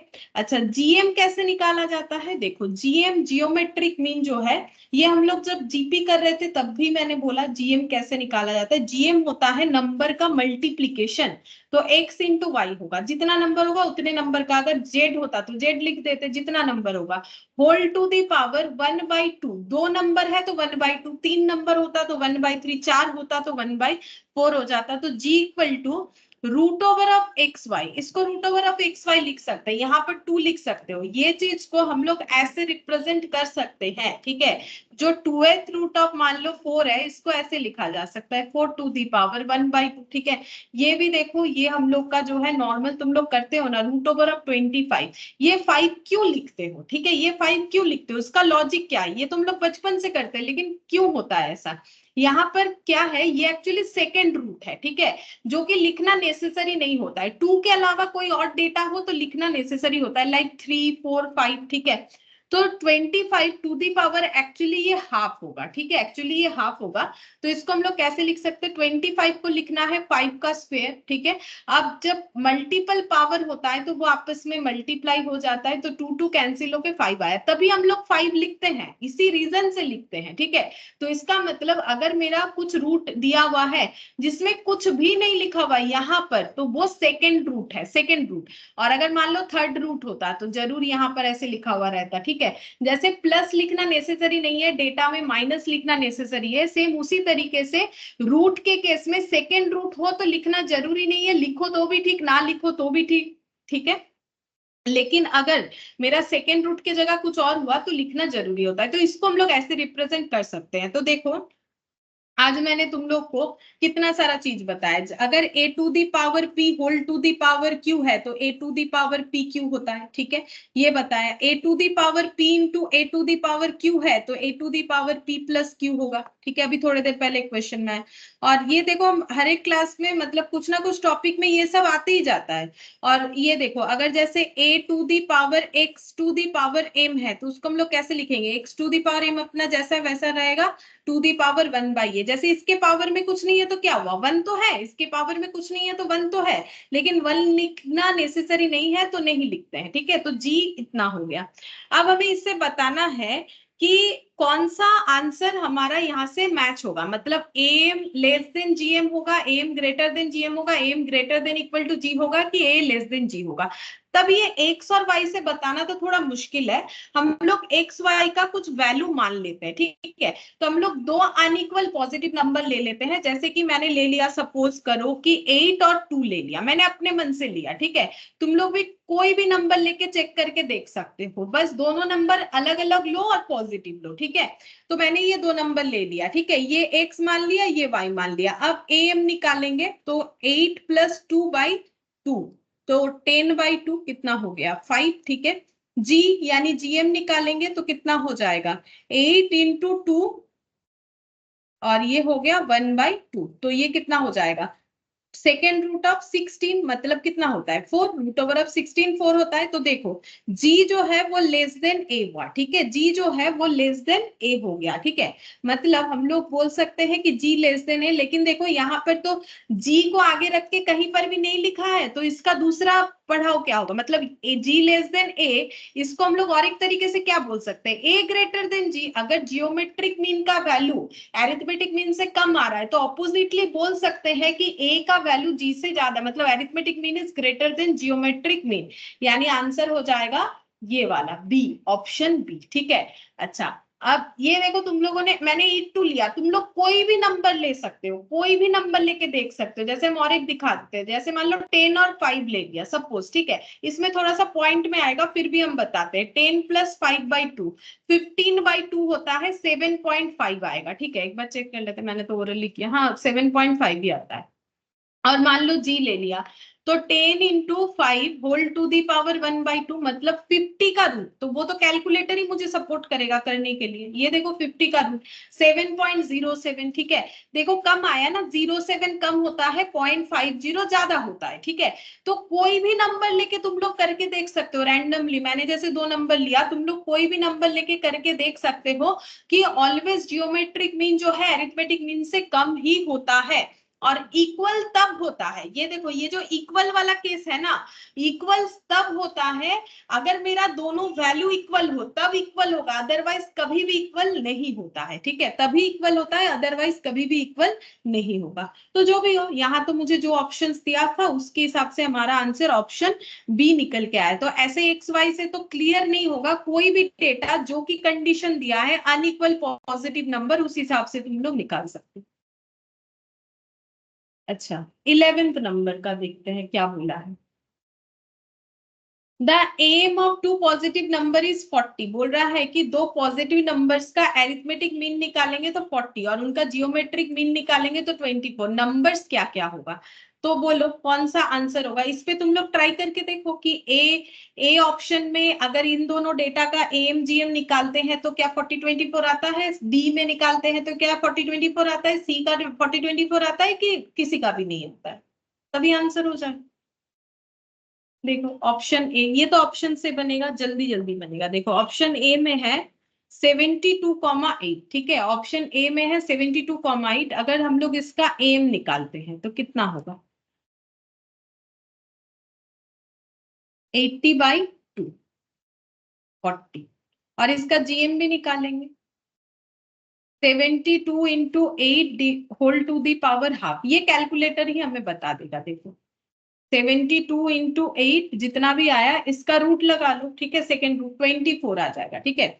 तो ये आंसर हो गया हम लोग का 24। अच्छा अब आना कितना चाहिए देखते हैं। यहाँ पर बोला है कि M of two positive number 40 होना चाहिए, 40 तो आया, और जीएम उसका 24 होना चाहिए। हाँ मेरा तो पहले ऑप्शन से ही आंसर आ गया, ठीक है। बाकी ऑप्शन से इसका मतलब नहीं आएगा मुझे जितना लगता है, क्योंकि देखो अगर 70 प्लस 10 इसका अगर हम लोग एम निकालते हैं तो 40 आ जाएगा। ये देखो 70 प्लस 10, ठीक है, 80 हो गया, डिवाइडेड बाय 2 40 आ गया, लेकिन 24 नहीं आ सकता है। देखो 70 इंटू 100 करने से 700 आएगा, 700 का अगर रूट करोगे तो 26 पॉइंट समथिंग आ गया, तो इसका मतलब बी तो नहीं होगा, ठीक है। 60 प्लस 20 इसका भी अगर एम करोगे तो ये भी हमें 40 तो दे देगा, ठीक है, 40 तो आंसर आ ही जाएगा, लेकिन 24 नहीं आएगा। देखो 60 इंटू 20 इसका अगर तुम लोग रूट करते हो तो 34.64 आ रहा है, तो 24 तो नहीं आ रहा है, तो मतलब बाकी ऑप्शन से हमारा आंसर नहीं आ रहा है, तो ए से आ गया तो नन ऑफ दिस भी नहीं होगा,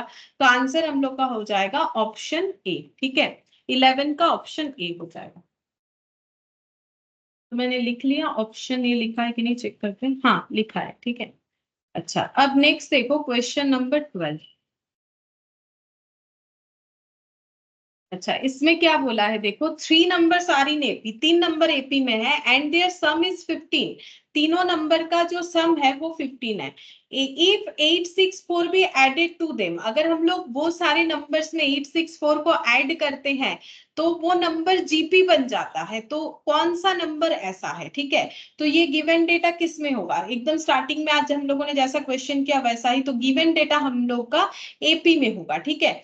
तो इसमें हमें क्या करना है, पहले चेक करना है कि एपी वाला डेटा का टोटल हमारा 15 हो रहा है कि नहीं, फिर उसमें 864 को हमें ऐड करना है, ऐड करने से हमें पता चले, ऐड करके हमें चेक करना है वो जीपी होगा कि नहीं। चलो एक एक ऑप्शन लिख लेते हैं, 267 465 267, ठीक है, उसके बाद 465 और सी में है 3 5 और 7, ठीक है। अच्छा अब हम लोग इसमें पहले चेक करते हैं कि ये एपी में है भी कि नहीं, तभी ना आगे बाकी इसमें कंडीशन लगाएंगे। तो एपी में है कि नहीं चेक करते हैं, तो यहाँ पर 2 से 6 कैसे होगा, +4 करके डी तुम लोग निकाल सकते हो, 6 - 2 4 ही होगा, ठीक है, तो +4, तो ये हो गया। अच्छा 6 में +4 करेंगे तो 7 थोड़ी आएगा, 10 आ जाएगा, तो ऑप्शन ए तो एपी में है ही नहीं, तो इस पे चेक नहीं करना चाहिए, क्योंकि ये हमारा एपी सीरीज नहीं बन रहा है, क्योंकि जो आंसर होगा वो पहले एपी होगा, फिर उसमें कुछ एडिशन करने से वो जीपी होगा। 4 से 6 इसमें +2 करने से 6 होगा, 6 में +2 करने से तो 5 नहीं होगा, ठीक है, तो ये भी एपी में नहीं है, क्योंकि डी हम लोग का 6 - 4 यानी कि 2 आया, तो ये भी हम लोग का एपी में नहीं है। ऑप्शन सी देखो 3 से 5, 3 से 5 +2 करने से होगा, 5 से 7 +2 करने से होगा, ये देखो आर हम लोग का कितना होगा 5 - 3 यानी कि 2, ठीक है। अच्छा अब ये एपी में तो है, चलो एक कंडीशन बना कि हाँ ऑप्शन सी मेरा एपी में है, डी तो नन ऑफ दिस बोला है। अब चेक करेंगे ये तीनों डेटा का टोटल 15 होता है कि नहीं। नेक्स्ट कंडीशन 3 + 5 + 7, तो 7 + 3 10 होता है, 10 + 5 15 होता है, हाँ तीनों का टोटल 15 भी है। नेक्स्ट कंडीशन बोल रहा है कि 864 अगर ऐड करेंगे तो वो जीपी में होना चाहिए, तो पहले वाले में 8, फिर दूसरे वाले में 6 और नेक्स्ट वाले में 4 ऐड करने से वो जीपी में होना चाहिए, तो 8 + 3 यहाँ पर लिखते हैं, ठीक है। ये कितना ट्रांसफर ले रहा है, 8 + 3 11, 5 + 6 11, 7 + 4 11, ठीक है। तो ये जीपी में है, कैसे देखो आर कितना होगा 11/11 1 हो गया, ठीक है, तो 11 में 1 मल्टीप्लाई करो 11, 11 में 1 मल्टीप्लाई करो 11, ठीक है, तो ये हम लोग का जीपी भी बन रहा है, तो इसका मतलब आंसर हम लोग का क्या हो जाएगा ऑप्शन सी, ठीक है। तो देखो ये भी हम लोग का जो है सिंपल, यहाँ से जो हम लोगों ने ऑप्शंस देखा उसी से कैलकुलेट हो जाएगा, तो इस तरीके का क्वेश्चन आराम से ऑप्शन से कैलकुलेट हो जाएगा, तो आंसर हम लोग का कितना हो जाएगा ऑप्शन सी, ठीक है। 12 का आंसर हम लोग का ऑप्शन सी हो गया। अच्छा अब 13, 13 नंबर देखो, the sum of 4 numbers in GP is 60। ठीक है, बोल रहा है कि 4 नंबर्स का अगर हम लोग सम करते हैं जो कि जीपी में है वो 60 होगा। मतलब नंबर्स पहले कैसे होने चाहिए, नंबर्स होने चाहिए जीपी में। ठीक है, फिर वो सारे नंबर्स का एडिशन करने से 60 होना चाहिए। And the arithmetic mean of first and last is 18। और वो 4 नंबर 1 2 3 4, वो 4 नंबर का फर्स्ट और लास्ट टर्म को जब ऐड करेंगे, ठीक है, फर्स्ट और लास्ट टर्म को जब ऐड करके उसका एएम यानी एवरेज निकालेंगे, 2 डेटा है तो डिवाइडेड बाय 2, तो वो आना चाहिए 18। ठीक है, द नंबर्स आर, कौन सा ऐसा नंबर है वो तुम लोगों को बताना है, ये वाला, ये वाला, ये वाला, ये वाला। पहले तुम लोगों को चेक करना है कि इसमें से कौन सा जीपी में है, जो जीपी में है उसी में फर्दर तुम लोग को ये सारे ऑप्शंस ट्राई करने हैं। अगर जीपी नहीं बनता है तो उसमें ट्राई मत करो। ठीक है, उसमें ट्राई करने का जरूरत नहीं होगा। ठीक है, तो ये 13 वाला तुम लोग करके देखो, मैंने तो इतना सारा बताया, 13 वाला तुम लोग करके मुझे बताओ कौन सा आंसर होगा। ठीक है, तुम लोग करो, हम 2 सेकंड में आते हैं। ठीक है, तब तक तुम लोग करो, हम अभी आ रहे हैं।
हाँ बोलो, आंसर हुआ है ma'am A. Answer A. Answer A, अच्छा हाँ, ए होगा। ठीक है, आंसर तो ए होगा। देखो 13 वाला, ठीक है, क्वेश्चन नंबर 13 का पहले हम ऑप्शन ए लिखते, तुम लोग ए ही बोल रहे हो, देखो हम ए पे चेक करवा देते हैं। 4 8 16 और 32, इसको पहले होना चाहिए जीपी में। जीपी के लिए आर निकालो, 8/4 2 हो गया। तो ये देखो 4 इंटू 2 8, 8 इंटू 2 16, 16 इंटू 2 32। ठीक है, ये हो गया हम लोग का जीपी में है। चलो अब नेक्स्ट क्या है, ये सबको ऐड करने से मेरा 60 आना चाहिए, ऐसा क्वेश्चन में बोला हुआ था। देखो ये सबको ऐड करने से मेरा 60 आना चाहिए। अब देख लेते हैं, 4 + 16 20, 20 प्लस ये हो गया 40, ये 60 आ गया। ठीक है, अब इसका लास्ट 2 टर्म का अगर हम लोग एम करते हैं तो उसका आंसर हम लोग का 18 आना चाहिए। तो देखते हैं, 18 आ तो रहा है। ठीक है, 18 आ रहा है, तो इसका मतलब मेरा ये ऑप्शन ए ही होगा। ठीक है, अच्छा बाकी आंसर क्या हो सकता है, मतलब जैसे कि यहाँ पर हमारा 2 3 करके आंसर आ रहा है, तो वो चेक करो। यहाँ पर 4 से 16 2, 16 में 2 मल्टीप्लाई करने से थोड़ी ना 8 आएगा, तो ये तो जीपी में ही नहीं है, तो इसको चेक करके क्या फायदा। सी का देखो, 16 में अगर हम लोग 1/4 करते हैं, नहीं 1/2 करते हैं, तो मेरा 8 आएगा। 8 में अगर 1/2 करेंगे तो 4 आएगा, लेकिन 4 में 1/2 करने से 20 तो नहीं आ सकता है, तो ये तो जीपी नहीं बन रहा है, तो आगे का क्या चेक करें। ये नन ऑफ दिस है, जब मुझे ऑप्शन ए मिल ही गया तो फिर नन ऑफ दिस से क्या लेना देना, हो गया, हम लोग का आंसर ए होगा। ठीक है, ये जीपी में भी है, इसका टोटल भी 60 है, इसके लास्ट एक्सट्रीम टर्म्स, दोनों साइड के एक्सट्रीम टर्म्स को ऐड करके उसका एम निकालने से 18 भी आ रहा है। ठीक है, तो ये हम लोग का हो गया 13 वाला आंसर। चलो 14, अब 14 से हमें थोड़ा सा अलग अलग टाइप का क्वेश्चन मिल सकता है। जैसे देखो यहाँ पर बोल रहा है a sum of 6240 is paid off in 30 instalment. बोल रहा है कि 6240 रुपीज को अगर हमें 30 इंस्टॉलमेंट में पे करना है, ठीक है, करना पड़ेगा, इज पेड ऑफ करना है 30 इंस्टॉलमेंट में, एक्चुअली 30 इंस्टॉलमेंट में पे हुआ है, सच दैट, इस तरीके से कि each installment is 10 more than the preceding होगा ये, ठीक है, प्रीसीडिंग इंस्टॉलमेंट, मतलब फर्स्ट इंस्टॉलमेंट से सेकेंड इंस्टॉलमेंट 10 रुपीज करके ज्यादा है, ठीक है। अब बोल रहा है the value of the first installment, तो फर्स्ट इंस्टॉलमेंट का वैल्यू कितना है ये हम लोग को बताना है, ठीक है। अच्छा, अब देखो हम ये अगर एजम्पशन लेते हैं कि first installment equal rupees x, ठीक है, तो मुझे बताओ कि सेकेंड इंस्टॉलमेंट कितना होगा, क्योंकि हर एक इंस्टॉलमेंट कैसा है, ईच इंस्टॉलमेंट, ये लाइन हम फिर से दिखा दे रहे हैं, each installment is 10 more than the preceding installment. तो अगर फर्स्ट इंस्टॉलमेंट एक्स है तो नेक्स्ट इंस्टॉलमेंट यानी सेकेंड इंस्टॉलमेंट कितना होगा? x + 10। हाँ, x + 10 होगा, ठीक है। अच्छा, फिर थर्ड इंस्टॉलमेंट कितना होगा? x + 20। x + हाँ, हम ऐसे लिखेंगे 10 + 10, ठीक है। ये ऐसे लिखने का एक रीजन है, तो अभी तुम लोग बताओ कि अगर ऐसे ही चलते जाएगा एंड सो ऑन, ठीक है, तो ये क्या सीरीज बनेगा, मतलब क्या AP। सीरीज बन रहा है? एपी, ठीक है, ये एपी बन रहा है, क्योंकि देखो इसमें डी ऐड होने पे डी होता है, मल्टीप्लाई होने से आर होता है, डी होने से एपी, या फिर हम लोग का अगर मल्टीप्लाई हुआ तो आर, ठीक है। मतलब यहाँ पर देखो हम लोग बोल सकते हैं ये एपी बन रहा है कैसे, पहला टर्म एक्स, फिर x + 10, उसके बाद अब लिख देते हैं x + 20, ये समझाने के लिए ताकि समझ में आए, ठीक है। ये देखो डी कॉमन डिफरेंस ऐड होते जा रहा है, फिर यहाँ पर x प्लस कितना आ जाएगा, नेक्स्ट वाला 30 आ जाएगा एंड सो ऑन, ऐसे करके चलेगा, ठीक है। तो यहाँ डी कितना हुआ बता सकते हो, कॉमन डिफरेंस कितना है, एपी तो है, डी कितना है बोलो? 10। 10। 10 से ही तो बन रहा है, तो डी कैलकुलेट भी नहीं करना पड़ेगा, डी तो 10 ही होगा, तभी तो ऐड होके जा रहा है ना। और इसके अलावा भी अगर कैलकुलेट करोगे, देखो कैलकुलेट करोगे वो तो बेकार में टाइम वेस्ट है ना, क्योंकि हम लोग तो 10 10 ऐड कर रहे हैं तभी उसका एपी बोल रहे हैं, तो डी तो कंफर्म मेरा 10 ही है, ठीक है। अब देखो यहाँ पर ये तो हम लोगों ने निकाल लिया कि इंस्टॉलमेंट का जो पैटर्न है वो एपी बना रहा है। अब सम ऑफ 6240 को हमें पे करना है, तो अब ये 6240 को हम लोग क्या बोलेंगे बोलो?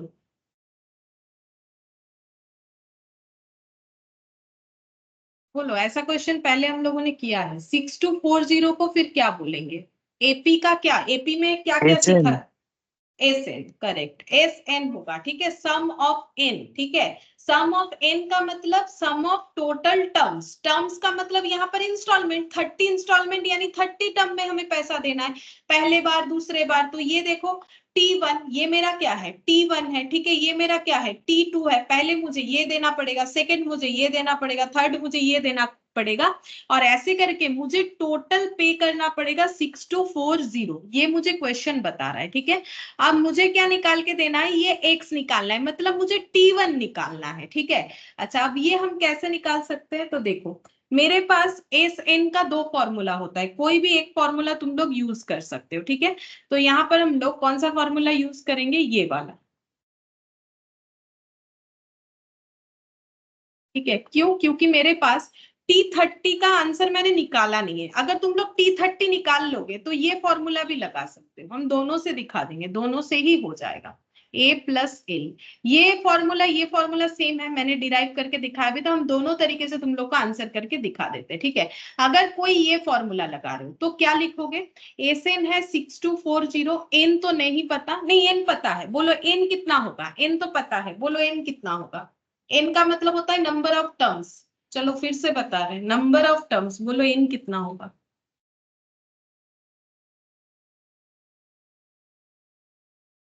30। 30, ठीक है, क्योंकि 30 टर्म्स में हमें पे करना है, T1 T2 अभी तो लिख के दिखाया था। 2a, a कितना है, बोलो a कितना है, इस क्वेश्चन में a कितना है, X। x, ठीक है। ए हम लोग का x हो जाएगा, फर्स्ट टर्म, ए का मतलब फर्स्ट टर्म होता है। एन 30 -1 फॉर्मूले में है, डी हम लोग का 10 आया है, लिख दिया। ठीक है, इससे फटाफट सॉल्व हो जाएगा। तो ये हो गया 6240, 30/2 करने से आ जाता है 15। ठीक है, 2 × x 2x प्लस 30 - 1 29, 29 × 10 ये हो जाएगा 290। ठीक है, अब ये 15 को इधर डिवाइड कर दे, 6240 divided by 15 equal to 2x plus 290। 6240 divided by 15 देखते हैं कितना आता है, 416 आ गया। ठीक है, तो इसको ऐसे लिखते हैं 416 इक्वल 2x प्लस 290। तो 416 माइनस 290 कितना होगा, 126। ठीक है, 126 equal to 2x, therefore x equal to 63। ये डिवाइड हो जाएगा ना, 126 डिवाइडेड बाई 2, थोड़ा जगह कम था ना तो मैंने पूरा पूरा नहीं लिखा। आई होप समझ गए होगे। देखो ये इधर आके माइनस हुआ तो ये निकल के आया, फिर ये x कैसे निकाला हम लोगों ने, चलो यहाँ एक लाइन लिख देते हैं, अगर तुम लोग को लग रहा है किसी को नहीं समझ में आएगा तो ये रहा 126/2, तो x इक्वल टू 63। तो फर्स्ट इंस्टॉलमेंट 63 रुपीज, क्योंकि मैंने x जो है फर्स्ट इंस्टॉलमेंट माना था। अब देखते हैं ऑप्शन ऐसा कुछ है मेरे पास, नहीं ऑप्शन तो ऐसा कुछ है नहीं, तो आंसर डी होगा। ठीक है, ना तो 36 है, ना 30, ना 60, तो आंसर हम लोग का हो जाएगा डी, नन ऑफ दिस। ठीक है, अब इसी क्वेश्चन को क्या हम लोग a प्लस एल से निकाल सकते हैं? हाँ निकाल सकते हैं। देखो यहाँ पर भी वही लिखेंगे 6240, ये हो गया 30, ये हो गया 2। a कितना है, a है x। ठीक है, एल का मतलब लास्ट टर्म, बोलो तो लास्ट टर्म कितना होगा, लास्ट टर्म कितना होगा, एल इक्वल टू कितना होगा, मतलब a का मतलब T1, तो L का मतलब कितना, E30। T30। ठीक है, T30, तभी तो ये 30 बोल रहे हो, लास्ट टर्म जितना सारा है।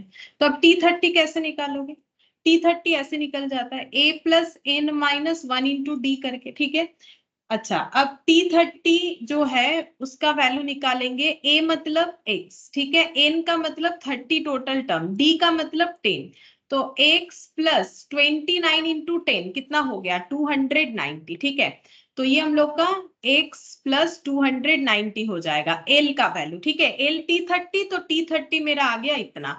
अब देखो सेम पूरा कैलकुलेशन, ये देखो 6250 सॉरी 40, यहाँ पर देखो 15, ये देखो ये x plus x 2x plus 290, तभी तो एक्सप्लेन किया था कि वो फॉर्मूला और ये फॉर्मूला सेम है। फिर वही 6240/15, 2x प्लस 290, ये हो गया मेरा 416 इक्वल 2x प्लस 290। ठीक है, फिर यहाँ पर 416 माइनस 290 2x, तो 400 126 equal 2x, therefore x equal to 126/2 यानी कि 63।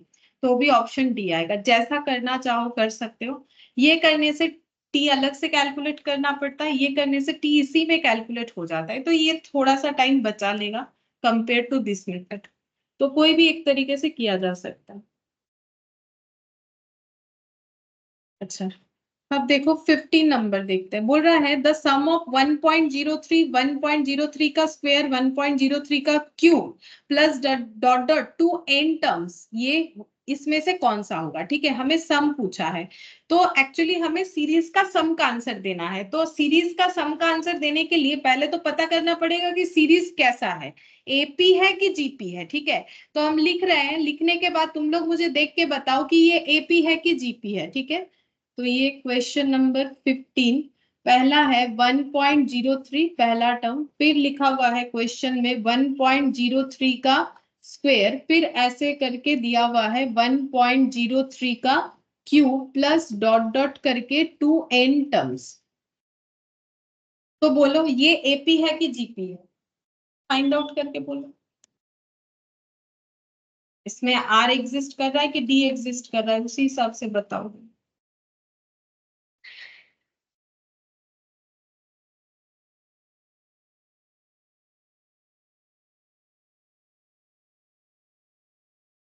एपी मैम है कि आर जी? एग्जिस्ट कर रहा है, जीपी है मैम। देख के ही लग रहा है, स्क्वायर है, क्यूब है तो जीपी। ठीक है, ये देखो इसमें 1.03 मल्टीप्लाई करेंगे तो स्क्वायर होगा, इसमें 1.03 मल्टीप्लाई करोगे तो क्यूब होगा, इसके आगे जाओगे तो क्यूब के बाद 4 5 ऐसे करके होगा एंड सो ऑन है। ठीक है, तो जीपी सीरीज है। अब मुझे इसका सम निकालने बोला है, तो जीपी सीरीज के सम का फॉर्मूला एक ही मैंने लिखवाया, मैंने बोला एक ही फॉर्मूले से हो जाएगा, a into are to the power n minus one divided by r minus one. Formula याद रखोगे तो आंसर भी हो जाएगा। a कितना है बोलो, इसमें से a कितना है?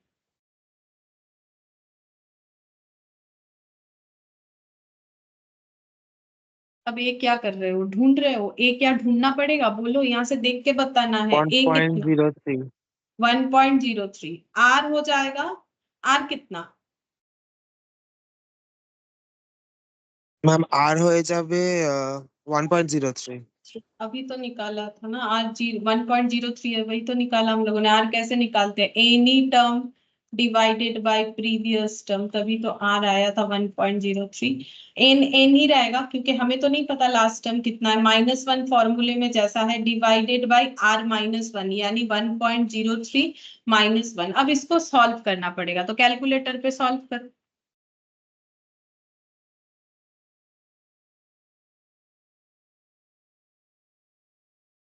ये तो ऐसे ही रहेगा ना, इसको और सॉल्व क्या करें, ये बल्कि माइनस वन लेस होके 0.03 होगा। अब ये ऑप्शन कैसा है हम लोग देखते हैं, रुको देखते हैं ऑप्शन कैसा है, क्या सॉल्व किया है। ये देखो 1 पॉइंट यहाँ 103 लिखा है, ये तो लिखा है, ये लिखा है 103, फिर यहाँ पर लिखा है ब्रैकेट में 1.03 का होल क्यूब माइनस वन, लेकिन ये 1.03 लिखा है। ये तो हम लोग का आया है 1.03 whole to the power n minus one, लेकिन ये सिर्फ 103 लिखा है, नीचे का तो हटा दिया है। 103/3 1.03 to the power n minus one. ठीक है, ये भी नहीं होगा क्योंकि इसमें तो देखो 1.0 सिर्फ ये वाला डेटा, ये भी नहीं होगा, या तो बी होगा या तो नन ऑफ दिस होगा। अब बी से हमारा एग्जैक्ट तो मैच नहीं हो रहा है, लेकिन हम लोग मैच करके बोल सकते हैं। ठीक है, बी में ऑप्शन हम लिख देते हैं, देखो बी का ऑप्शन हम लोग को ऐसे दिया हुआ है 103 डिवाइडेड बाई 3 और ब्रैकेट में ऐसे लिखा हुआ है 1.03 का whole to the power n minus one. क्या ये और ये सेम है? अगर सेम है तो आंसर बी होगा। तो बताओ, ये तो तुम लोग डेसिमल हटा के तुम लोग को बताना चाहिए अपने आप, बोलो ये सही है कि गलत है, मतलब बी और ये जो आया वो एक ही है कि अलग अलग है? सेम ही तो अच्छा। सेम है तो यही होगा। अब देखो, अब जिनको लग रहा है कैसे सेम है, 1.03 को हम लोग ऐसे लिख सकते हैं 103/100। ठीक है, ये तो एकदम 1 2 में हम लोग सीखते हैं, ये देखो to the power n minus one. ठीक है, अब 0.03 को कैसे लिखते हैं, 3 डिवाइडेड बाई 100। अब इसका रूल्स क्या होता है वो भी बोल देते हैं। अगर मुझे पॉइंट हटाना होता है तो हम पॉइंट के बिना पूरे डेटा को लिखेंगे, तो इसमें 003 क्यों नहीं लिखा, बिकॉज 003 का क्या मतलब है, 003 तो 3 होता है। ठीक है, इसीलिए नहीं लिखा। अब ये 1 और 0 लगाने का रूल्स क्या है, 1 और 0 लगाने का रूल्स ये है कि पॉइंट के लिए 1 होगा, पॉइंट के लिए 1। ठीक है, और पॉइंट के बाद जितना डेटा है उतना 0, तो यहाँ पर 2 डेटा है तो 2 0, यहाँ भी 2 डेटा है तो 2 0। ठीक है, अब ये देखो, ये जब रिवर्स हो जाता है तो ये और ये कैंसिल आउट हो जाएगा, तो 103/3 होगा। ठीक है, तो ये और ये सेम है, ये और हम क्या बताए बोलो, ये तो सबको पता होना चाहिए। ठीक है, एटलीस्ट ये वाला जो है कैसे करके चेंज होता है मैंने फिर भी बता दिया। ठीक है, तो ये चेंज करने से 103/3 आएगा। ठीक है, तो एक ही जैसा है। तो हम देखो ऑप्शन में ऐसा हो सकता है ना कि हमें खुद से समझना पड़ेगा कि कौन सा ऑप्शन होगा, नहीं तुम लोग सोचोगे फिर एक भी नहीं है, नन ऑफ दिस, ऐसा नहीं है। और बाकी दोनों क्यों नहीं है, क्योंकि मेरा 103/3 तो होना चाहिए जो कि सी से तो गायब है, और ए में सिर्फ 103 है, नीचे का 3 हटा दिया है, इसीलिए ये दो ऑप्शन नहीं होगा, बी ऑप्शन सही है। अच्छा, अब देखो 16 x y z are in AP and x y comma z plus 1 are in GP, तो इसमें से कौन सा कंडीशन सही है? ठीक है, अच्छा तो एक्स वाई जेड बोल रहा है एपी में है, तो अगर कोई डेटा एपी में होता है, ठीक है ये देखो, अगर कोई डेटा एपी में होता है तो उसके लिए हम लोग सबसे पहले क्या लिख सकते हैं पता है, ये लिख सकते हैं ना, y माइनस एक्स इक्वल क्या हो जाएगा, z माइनस वाई, क्योंकि y माइनस एक्स करोगे तो भी r मिलेगा और z माइनस वाई करोगे, सॉरी r बोल रहे हैं, देखो d, ठीक है, d मिलेगा। तो y माइनस एक्स और z माइनस वाई दोनों से d मिलेगा, d हमेशा एक ही आंसर देता है, तो ये दोनों हम लोग का इक्वल हो गया, ठीक है। एपी में अगर है तो ये हम लोग बोल सकते हैं। अच्छा, सेकंड क्या दिया है, x y z plus one GP में है, एक्स वाई और जेड प्लस वन ये मेरा जीपी में है। तो जैसे ही मुझे कोई डेटा जीपी में ऐसे बोल रहा है तो मेरे दिमाग में आना चाहिए कि ठीक है, फिर मेरा तो एक आर आएगा। आर कैसे आता है, आर का मतलब any term divided by previous term, मतलब वाई बाई एक्स, तो ऐसे भी निकाल सकते हो, या फिर any term divided by previous term, मतलब Z plus one divided by Y.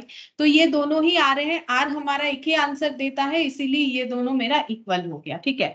अच्छा, अब ये दोनों से ये कंडीशन निकल गया। अब बोल रहे हैं इसमें से कौन सा आंसर सही है, x माइनस जेड का whole square equal to 4x z square. मतलब देखो, हर एक इक्वेशन जो बना हुआ है ना, d को छोड़ देते हैं, d में तो नन ऑफ दिस बोला, ये चेक करेंगे नहीं होगा तो नन ऑफ दिस।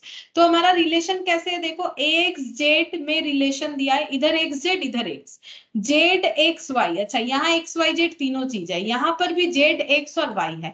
तो हमें बेसिकली एक्स वाई जेड में रिलेशन दिखे ऐसा कुछ इक्वेशन बनाना चाहिए। वो हम लोग कैसे बना सकते हैं, देखो यहाँ पर हमारे पास, इसको अगर हम लोग एक लाइन और सॉल्व करते हैं तो वाई स्क्वेयर इक्वल टू हम लोग लिख सकते हैं x into z plus one, ठीक है।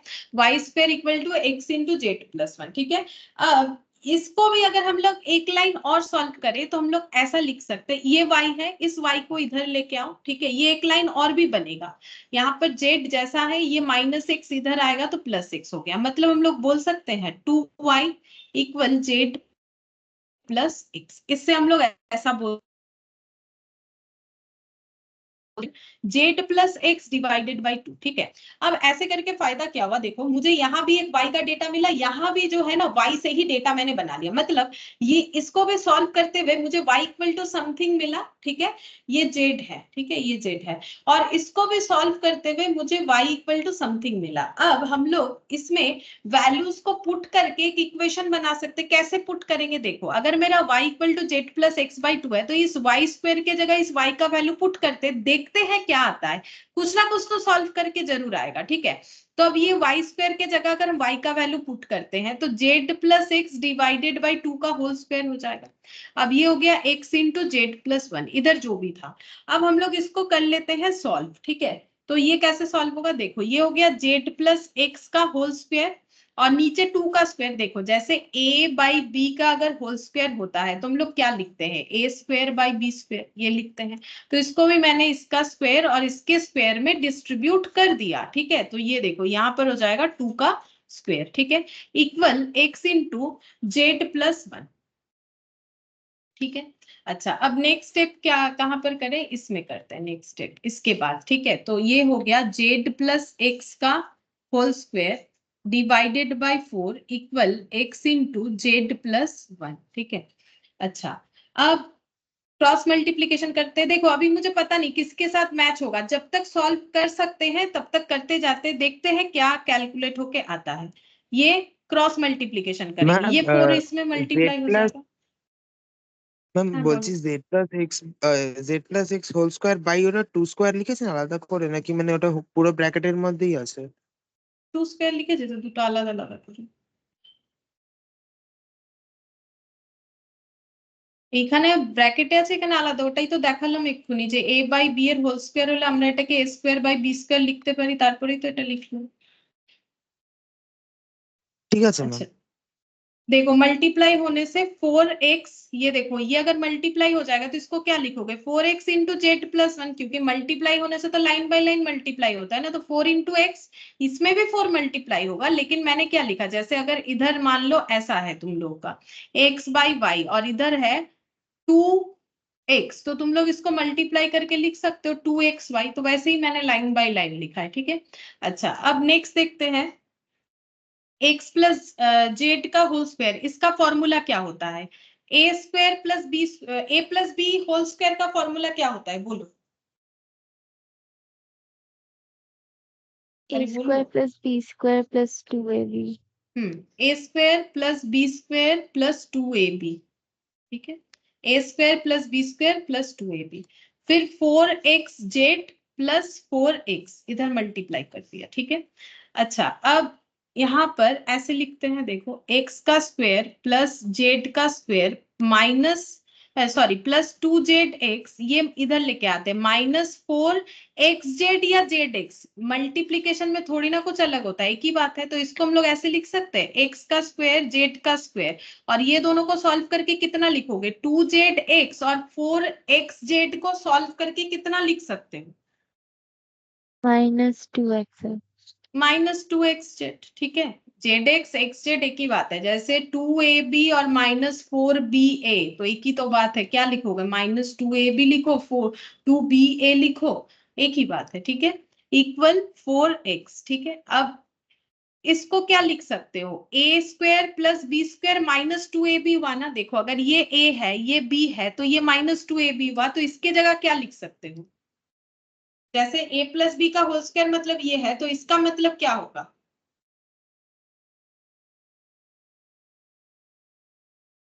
x minus z whole square.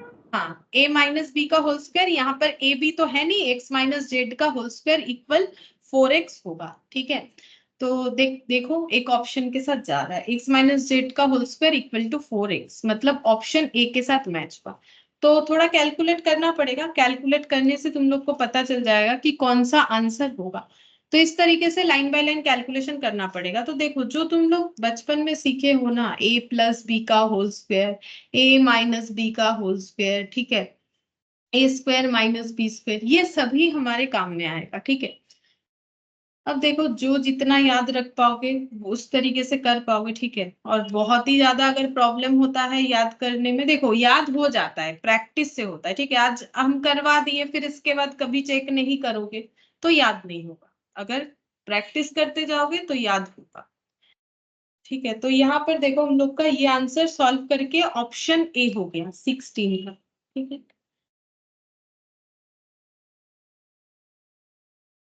अच्छा, अब 17 देखो, बोल रहे the numbers x, 8, y are in GP and the numbers x, y -8 are in AP. तो 3 नंबर्स जीपी में है, 3 नंबर्स एपी में है, the value of x and y, बोल रहा है x y का वैल्यू क्या होगा, -8, 16, 4, 8। कौन सा आंसर सही है, तो तुम लोग ऑप्शन के साथ चेक करके बता सकते हो, ठीक है। तो देखो हम यहाँ पर लिखते हैं क्वेश्चन को, क्या बोला है, बोल रहा है कि x, 8 और y ये है जीपी में, ठीक है, और x, y -8 ये बोल रहा है एपी में, ठीक है। और ऑप्शंस दिया है, ए में ऑप्शन दिया x y का वैल्यू -8, ठीक है। फिर देखते हैं 16, 4 और 8, 8, 16, 4 और 8, 8, ठीक है। और लास्ट है नन ऑफ दिस, ठीक है। तो कौन सा ऑप्शन हम लोग का सही है, तो चेक करके देखो, ठीक है, इसमें तो कोई फॉर्मूले का मैटर नहीं है, चेक करके देखो। तो अगर हम ऑप्शन ए से चेक करते हैं, तो देखो दोनों में ही सेटिस्फाई होना चाहिए, तो पहले इसमें चेक करते हैं, अगर ऑप्शन ए से, तो -8, करने से क्या ये जीपी बना हुआ रहेगा, पहले मुझे बताओ क्या ये जीपी बना हुआ रहेगा, तो हम एपी वाला चेक करेंगे, अगर नहीं होगा तो एपी वाला और चेक करके क्या होगा। ऑप्शन ए वाला चेक करें, बोलो ये डेटा क्या ए जीपी बना हुआ रहेगा, मतलब ये ऐसे लिखने से क्या हाँ। जीपी, हाँ हो रहा है, देखो इसमें इनटू कितना करोगे, जीपी का मतलब आर निकालना पड़ेगा, आर कितना होगा 8 बाई -8 -1. -1, ठीक है। तो -1 मल्टीप्लाई कर दिया तो 8 होगा, 8 में अगर -1 मल्टीप्लाई करोगे तो -8 होगा, ठीक है। ये एपी में है, तो चलो फर्दर जीपी में है, तो एपी को भी चेक करते हैं, -8, 8 और -8, क्या ये एपी में होगा, उसके लिए डी चाहिए होता है, any term minus previous term, तो ये ऐसे हो जाएगा, तो ये हो गया मेरा 16। अच्छा 18 में अगर हम लोग +16 करेंगे तो +8 होगा, सही बात है। 8 में अगर +16 करेंगे तो क्या हम लोग का, ये मैंने गलत लिखा क्या, any term minus previous term, अच्छा ये दोनों -8 है, तो अच्छा ये तीनों ही तो -8 होगा, x और y, ऑप्शन -8 है। हाँ तो ये ना गलत हो जाएगा फिर, ये देखो फिर मुझे लिखना है। अच्छा हाँ तुम लोग ही बताओ, हम क्यों बताए, अगर मैंने तो थोड़ा गलत लिखा था, गलत इन द सेंस मैंने यहाँ पर -8 नहीं लिखा था। देखो क्वेश्चन तो है x y -8, x का वैल्यू -8, y का वैल्यू -8 और -8 तो अपने से ही है, तो मैंने एक -8 नहीं लिख के प्लस लिख दिया था। अब इस कंडीशन में मुझे बताओ d कितना आ रहा है।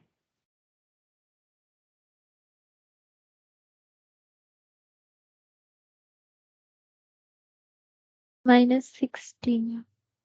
नहीं -16 का नहीं है।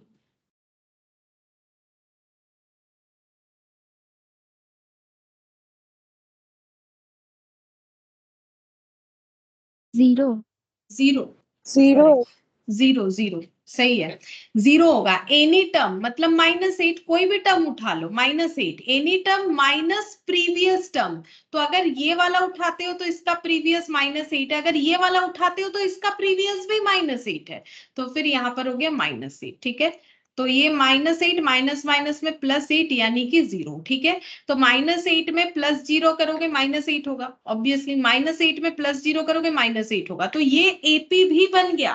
तो इसका मतलब मेरा आंसर ऑप्शन ए होगा। ऑप्शन ए में जो डेटा गिवन है वो अगर हम लोग इसमें पुट करते हैं एक्स वाई की जगह, तो जीपी जीपी बनता है, एपी एपी बन रहा है। ठीक है, अच्छा अब इस क्वेश्चन का भी ना 2 आंसर है, मुझे पता है, तो हम इसीलिए बोल रहे हैं, तुम लोग सेकंड वाला भी चेक करके देखो कि सेकंड थर्ड इसमें से कौन सा आंसर होगा। ठीक है, जैसे कि हम ये वाला चेक करते हैं बी, तो ये एक्स ये वाई, पहला एक्स होगा दूसरा वाई होगा। कैसे देखो, क्वेश्चन में देने का तरीका देखो, एक्स एंड वाई, तो पहला एक्स दूसरा वाई, तो 16 और 4 में एक्स जो है वो 16 है और y जो है वो हम लोगों का 4 है। ठीक है, अब इसमें r निकालेंगे, r हो जाएगा any term by previous term, मतलब 1/2। तो ये चेक करते हैं, 16 में 1/2 करोगे 8 आएगा, 8 में 1/2 करोगे 4 आएगा, तो ये जीपी तो बन रहा है। चलो अब एपी का चेक करते हैं, तो 16, फिर y का वैल्यू हम लोग का कितना है, y का वैल्यू है हम लोग का 4। ठीक है,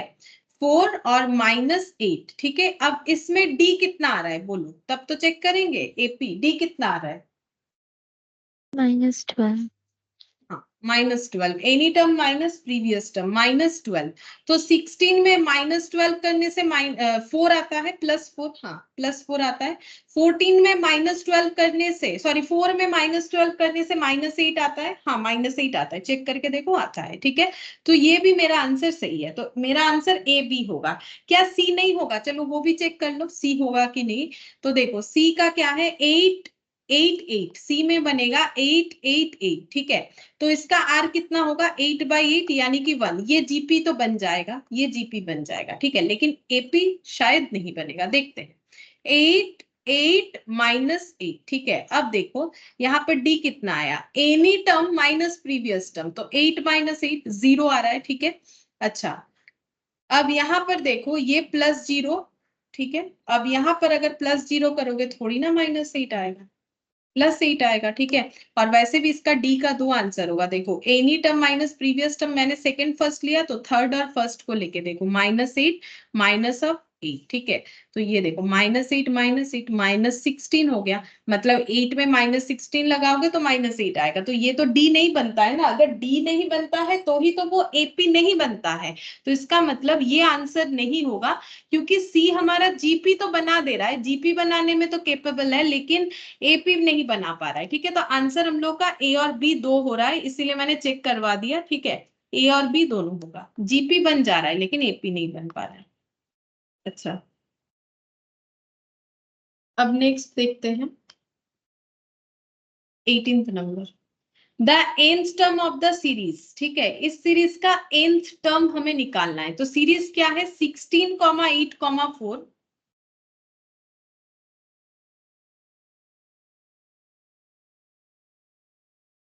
16, 8, 4 dot dot 1/2 to the power 17 था कि 7 था, देख लेते हैं, 17 था। द वैल्यू ऑफ n, ठीक है, हमें n निकालने बोला है, मतलब क्या निकालने बोला है बोल सकते हो, n का मतलब बोलो।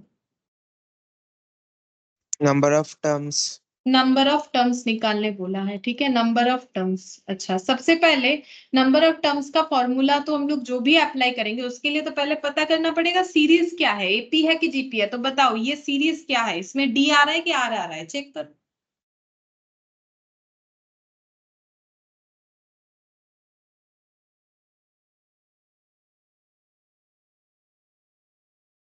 जीपी में।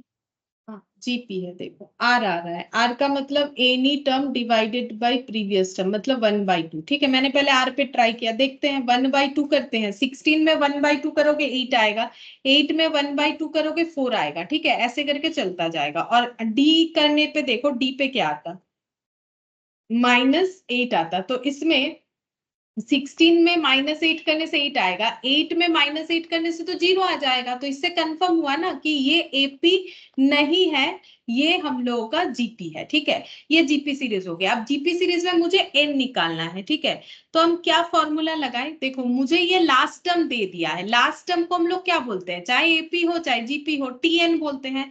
टीएन का वैल्यू हमें पता है 1/2 to the power 17। ठीक है, अब जीपी में टीएन का फॉर्मूला क्या होता था, देखो याद है तुम लोग को, a into are to the power n-1 ये होता था। ठीक है, अच्छा अब टीएन कितना है, 1/2 to the power 17। ठीक है, a कितना है बोलो, इस सीरीज में a कितना है, r तो 1/2 दिख ही रहा है, बोलो a कितना है।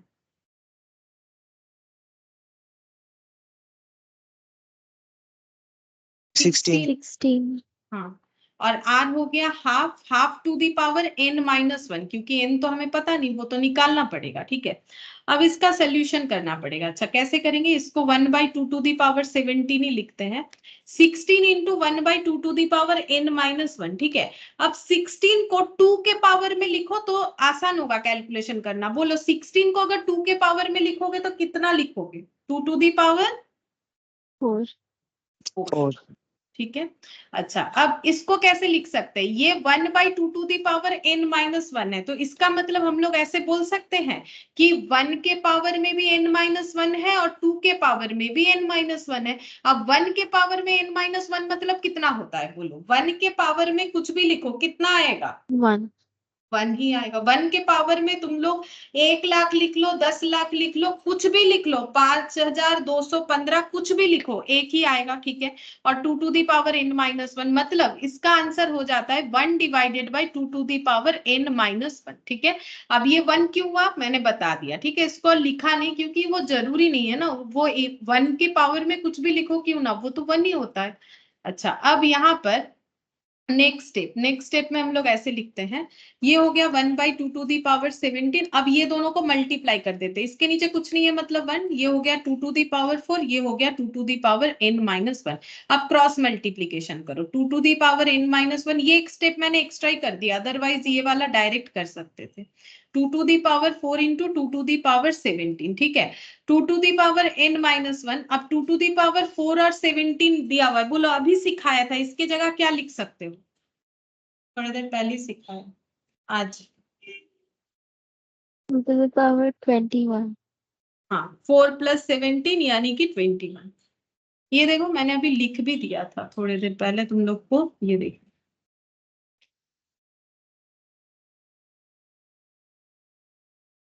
अच्छा यहाँ पर आ जा रहा है हम लोग का फिर 2 to the power 21। ठीक है, तो इससे फिर नेक्स्ट क्या कंक्लूजन आएगा, ये भी 2 के पावर में, ये भी 2 के पावर में, हम लोग बोल सकते हैं n-1 इक्वल टू 21। तो n इक्वल टू कितना हो जाएगा, 21 + 1 यानी कि 22। ठीक है, तो टोटल 22 टर्म्स है। ठीक है, टोटल 22 टर्म्स है ये वाले सीरीज में। अब देखते हैं ऑप्शन कौन सा है हम लोग का, सी। ठीक है, सी के साथ मैच हो रहा है, ऑप्शन सी हो जाएगा। ठीक है, पहले चेक करना पड़ेगा एपीजीपी, क्योंकि देखो अभी हम लोग मिक्स्ड अप वाला कर रहे हैं ना, हम लोग को क्वेश्चन में थोड़ी ना बताएगा कि ये एपी है ये जीपी है, हम लोग को चेक कर लेना पड़ेगा कि एपी है कि जीपी है, फिर उस हिसाब से हमें जो पूछेगा वो फॉर्मूला लगा के कैलकुलेट करना पड़ेगा। और अगर ऑप्शन से हो जाता है तो फॉर्मूला यूज करना नहीं पड़ेगा। तो हम तो देखो जहां ऑप्शन से हो रहा है वही करवा रहे हैं, हर जगह तो ऑप्शन से पॉसिबल नहीं है, इसीलिए जो है जहां फॉर्मूला का जरूरत है वो तो थोड़ा याद करना पड़ेगा।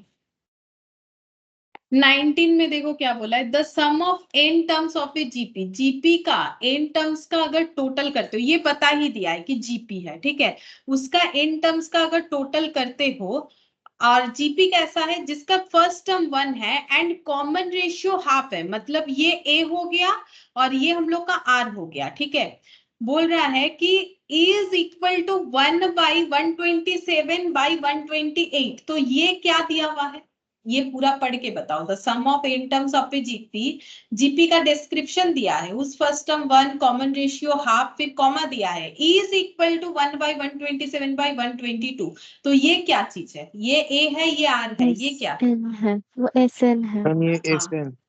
ये एस एन है, ठीक है, the sum of n terms of a GP is equal to, ठीक है, ये बताया, हमें n पूछ रहा है, ठीक है, n बताने के लिए बोल रहा है। अब देखो इसमें तो हमें ढूंढना नहीं है, जीपी बता ही दिया है, जीपी का एस एन का फॉर्मूला लगाएंगे, जहां से हम लोग एस एन से n निकालेंगे, ठीक है, तो यहां पर देखो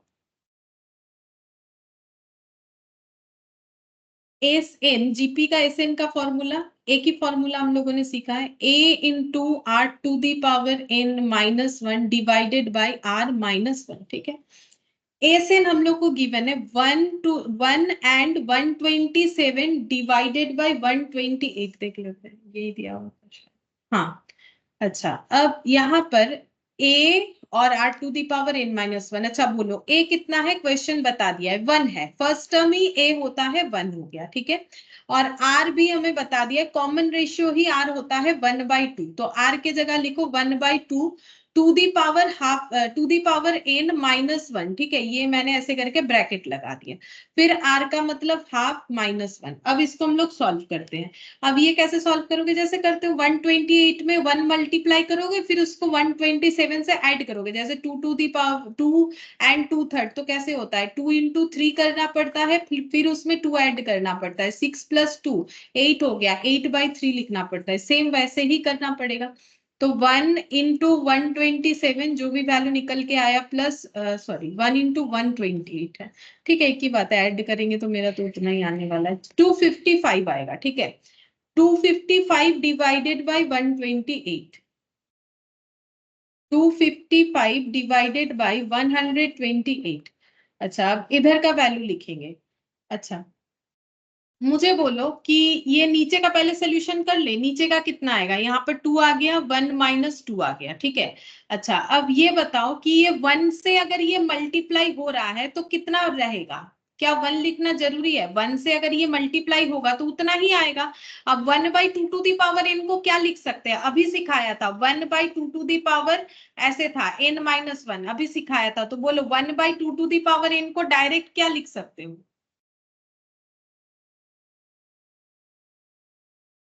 अभी तो सिखाया था यहाँ पर कि अगर पावर में ऐसा है 1/2 to the power n 1/2 1/2 to the power -n। Minus n,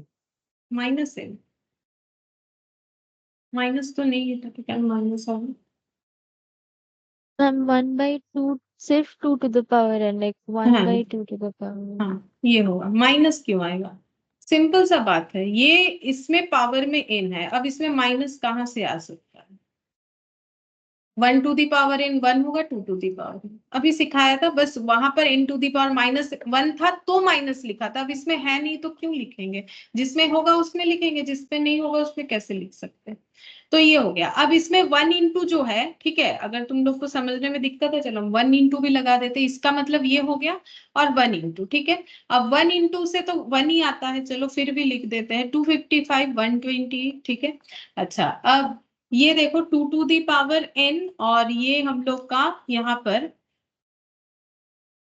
-1, ठीक है, 1 माइनस 2 यानी -1, ठीक है, अब ये है 1 इंटू यहाँ पर 2 टू दी पावर n, इसका भी एलसीएम कर लेते हैं, 1 minus 2 to the power n, ठीक है, अच्छा अब नेक्स्ट देखते हैं, इसके बाद यहाँ पर लिखेंगे 255 डिवाइडेड बाय 128, ये क्रॉस मल्टीप्लीकेशन कर लेते हैं, अच्छा नहीं रुको, ये ऐसे करते हैं, यहाँ पर हो गया 1 minus 2 to the power n divided by 2 to the power 1 multiply करेंगे तो वही होगा, और ये हो गया 2 डिवाइडेड बाई -1, ठीक है, ये 2 डिवाइडेड बाई यहाँ पर -1 हो गया, अच्छा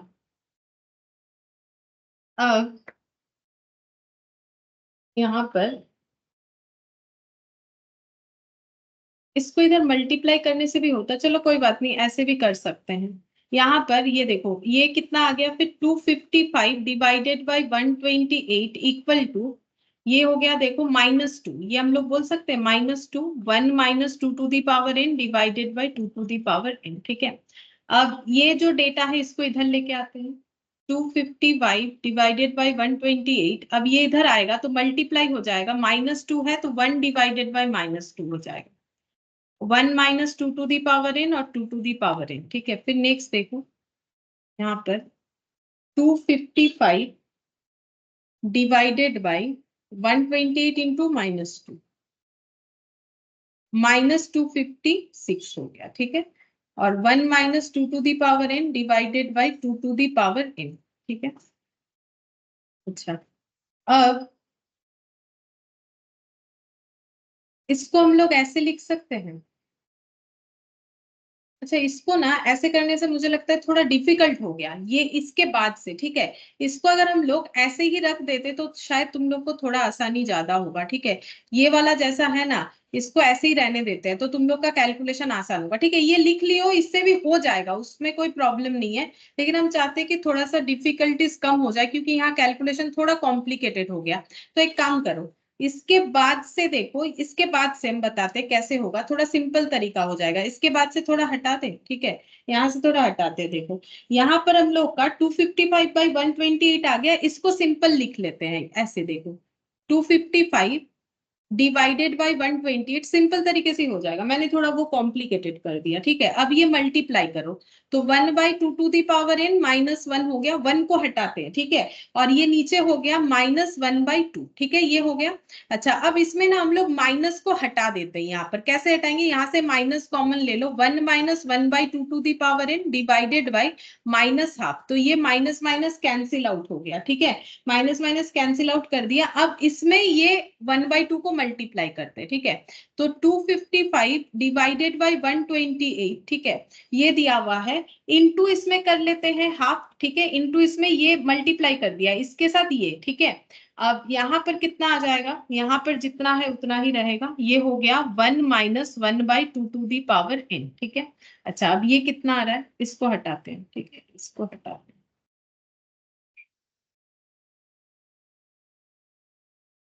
अच्छा, ये हो गया 255 डिवाइडेड बाय, ये मल्टीप्लाई करने से हो रहा है 256। अच्छा, अब 1 - 1 by 2 to the power n, अब ये 1 इधर ट्रांसफर कर देते, ये 1 इधर ट्रांसफर कर देते, तो 255 डिवाइडेड बाई 256 -1, और इधर पड़ा हुआ है -2 टू दी पावर n, ठीक है। तो 256 यहाँ पर हो गया 255 - 256 equal -1 by 2 to the power n। फिर 255 और 256 का डिफरेंस 1 होता है, यहाँ -1 आएगा, divided by 256 -1 by 2 to the power n, दोनों साइड से माइनस हटाते हैं, ठीक है। अच्छा, अब 256 को कितना लिख सकते हैं, 2 टू दी पावर कुछ लिखना चाहिए हमें, मतलब अगर होता है तो चेक करते हैं, 2 times, 3 times, 4 times, 5 times, 6 times, 7 times, 8 times, 2 to the power 8 करने से इतना आएगा। तो ये देखो 2 to the power 8 divided by 1 by 2 to the power n, अब क्रॉस मल्टीप्लीकेशन करने से 2 to the power n equal to 2 to the power 8, तो यहाँ से हम लोग बोल सकते हैं कि n का वैल्यू 8 आएगा। थोड़ा सा बड़ा तो है कैलकुलेशन क्योंकि डेटा ही कुछ इस तरीके का है, लेकिन ये भी ठीक है तरीका, इसमें प्रॉब्लम नहीं है, लेकिन ये थोड़ा सा सिंपल होगा। हम कैलकुलेशन को फिर से एक बार बता देते हैं क्योंकि मैंने यहाँ पर एक तरीके से किया फिर दोबारा उसको चेंज किया, वो इसीलिए किया ताकि तुम लोग को थोड़ा सा आसानी लगे करने में, ठीक है। करते करते देखो जैसा हो जाता है ना वैसा ही कर लेते हैं, फिर भी देखो थोड़ा आसान वैसा ही करना चाहिए हमें। ये देखो ये इधर सॉल्व कर लिया, इसको सॉल्व करके पुट कर दिया, ठीक है। ये 1 है, 1 by 2 whole to the power n को 1 by 2 to the power n लिखा है, बाकी कुछ भी चेंज नहीं किया है, देखो बाकी कुछ भी चेंज नहीं है, एज इट इज है, ठीक है। फिर यहाँ पर इसका एलसीएम कर लिया जैसे करते हैं, करने के बाद यहाँ पर नेक्स्ट स्टेप में ये जैसा था वैसा ही लिखा है, यहाँ 1 से मल्टीप्लाई करोगे तो यही वाला डेटा आएगा, तो वही लिख लिया, फिर -12 आया, सॉल्व करके वो लिख लिया।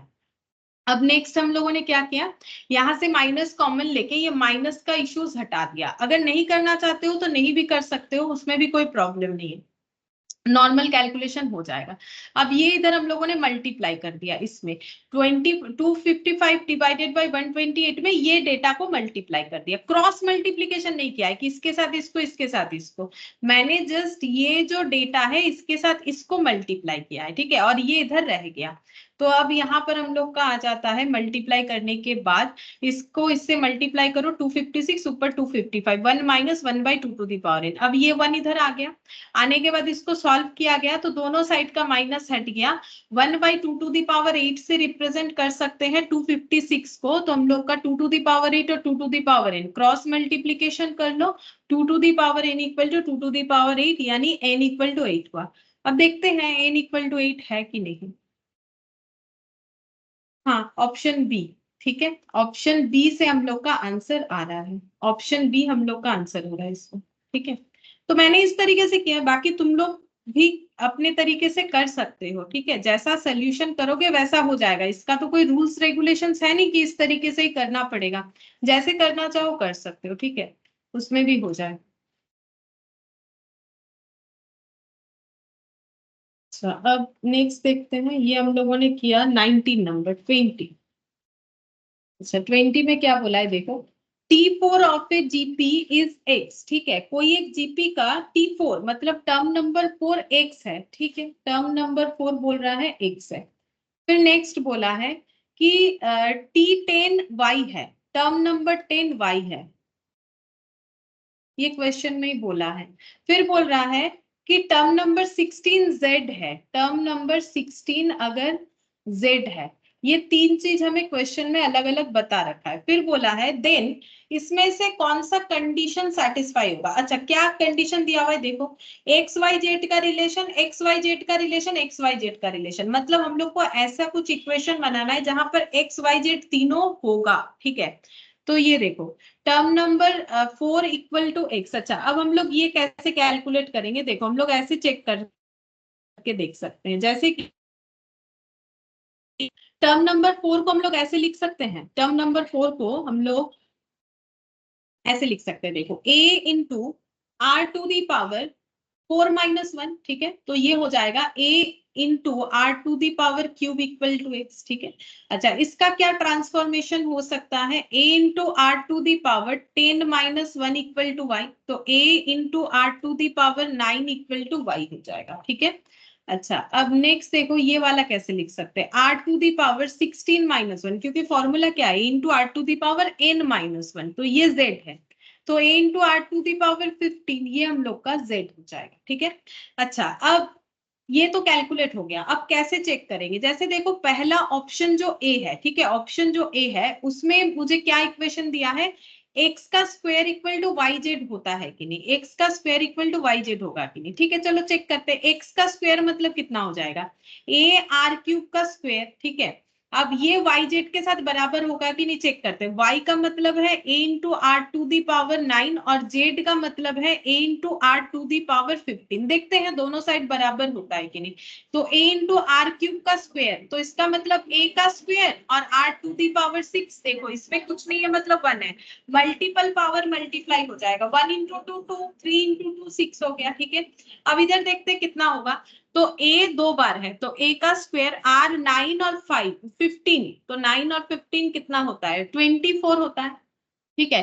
तो ये दोनों इक्वल थोड़ी ना है, ए स्क्वायर इक्वल है, लेकिन इधर आर टू दी पावर 6 है, इधर आर टू दी पावर 24, मतलब ऑप्शन ए मैच नहीं करता है। चलो ऑप्शन बी से देखते हैं, ऑप्शन बी में क्या दिया है, z का square equal to X Y होना चाहिए, देखते हैं z का square equal to X Y ऐसा हो रहा है कि नहीं। z का स्क्वायर मतलब a into are to the power 15 का स्क्वायर, x का मतलब a इंटू आर क्यूब और y का मतलब a into are to the power 9, देखते हैं, ये हो गया a स्क्वायर स्क्वायर और r टू दी पावर 30, और ये हो जाएगा a का स्क्वायर और r टू दी पावर 27, ये भी मैच नहीं हुआ, ठीक है। ये a स्क्वायर तो मैच हो रहा है जैसे लास्ट बार भी हुआ था, लेकिन r मिसमैच हुआ, तो ये भी मेरा आंसर नहीं बनता है। ठीक है, चलो अब सी पे ट्राई करते हैं। सी का ऑप्शन हमें क्या बोला है, Y square equal to Z X. ठीक है, इस पे ट्राई करते हैं, Y square equal to Z X. ठीक है, अब y का मतलब कितना है, a into are to the power 9 का स्क्वायर। ठीक है, और z का मतलब है a into are to the power 15 और x का मतलब है a into are to the power Q.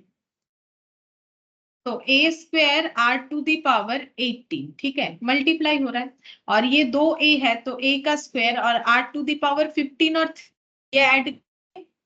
अच्छा, मैंने ये गलत लिख दिया, तुम लोग नहीं बोल रहे, ये मैंने मल्टीप्लाई कर दिया है।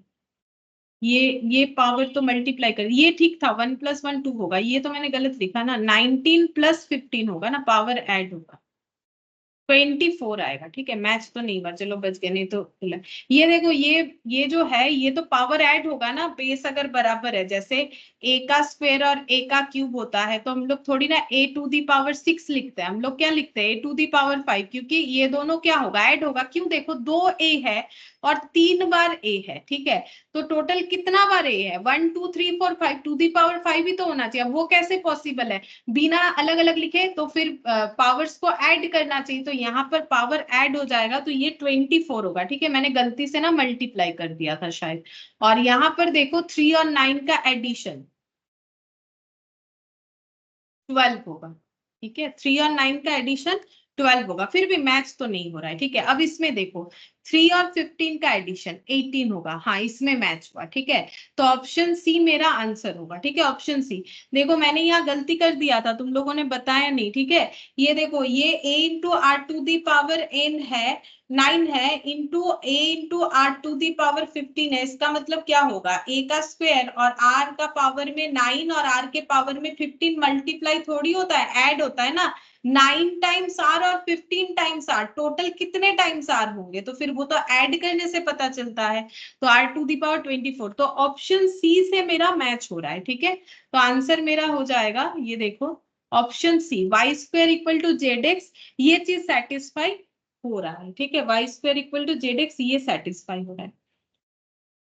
अच्छा, अब इसके बाद भी हमारा इधर 30 क्वेश्चंस तो बाकी है, 21 से 30। ठीक है, तो 21 से 30 बाकी है, और उधर हम लोगों का एक्सरसाइज बी में शायद 2 क्वेश्चन और एक्सरसाइज ए में 2 छोटा क्वेश्चन बाकी है। ठीक है, फिर हम लोग ये जो है नेक्स्ट क्लास में करेंगे, तुम लोग होमवर्क में ट्राई करके देख सकते हो, शायद नेक्स्ट क्लास में कंप्लीट हो जाएगा, मुझे जितना लग रहा है, देखते हैं क्या होता है। ठीक है, फिर आज इतना ही करते हैं।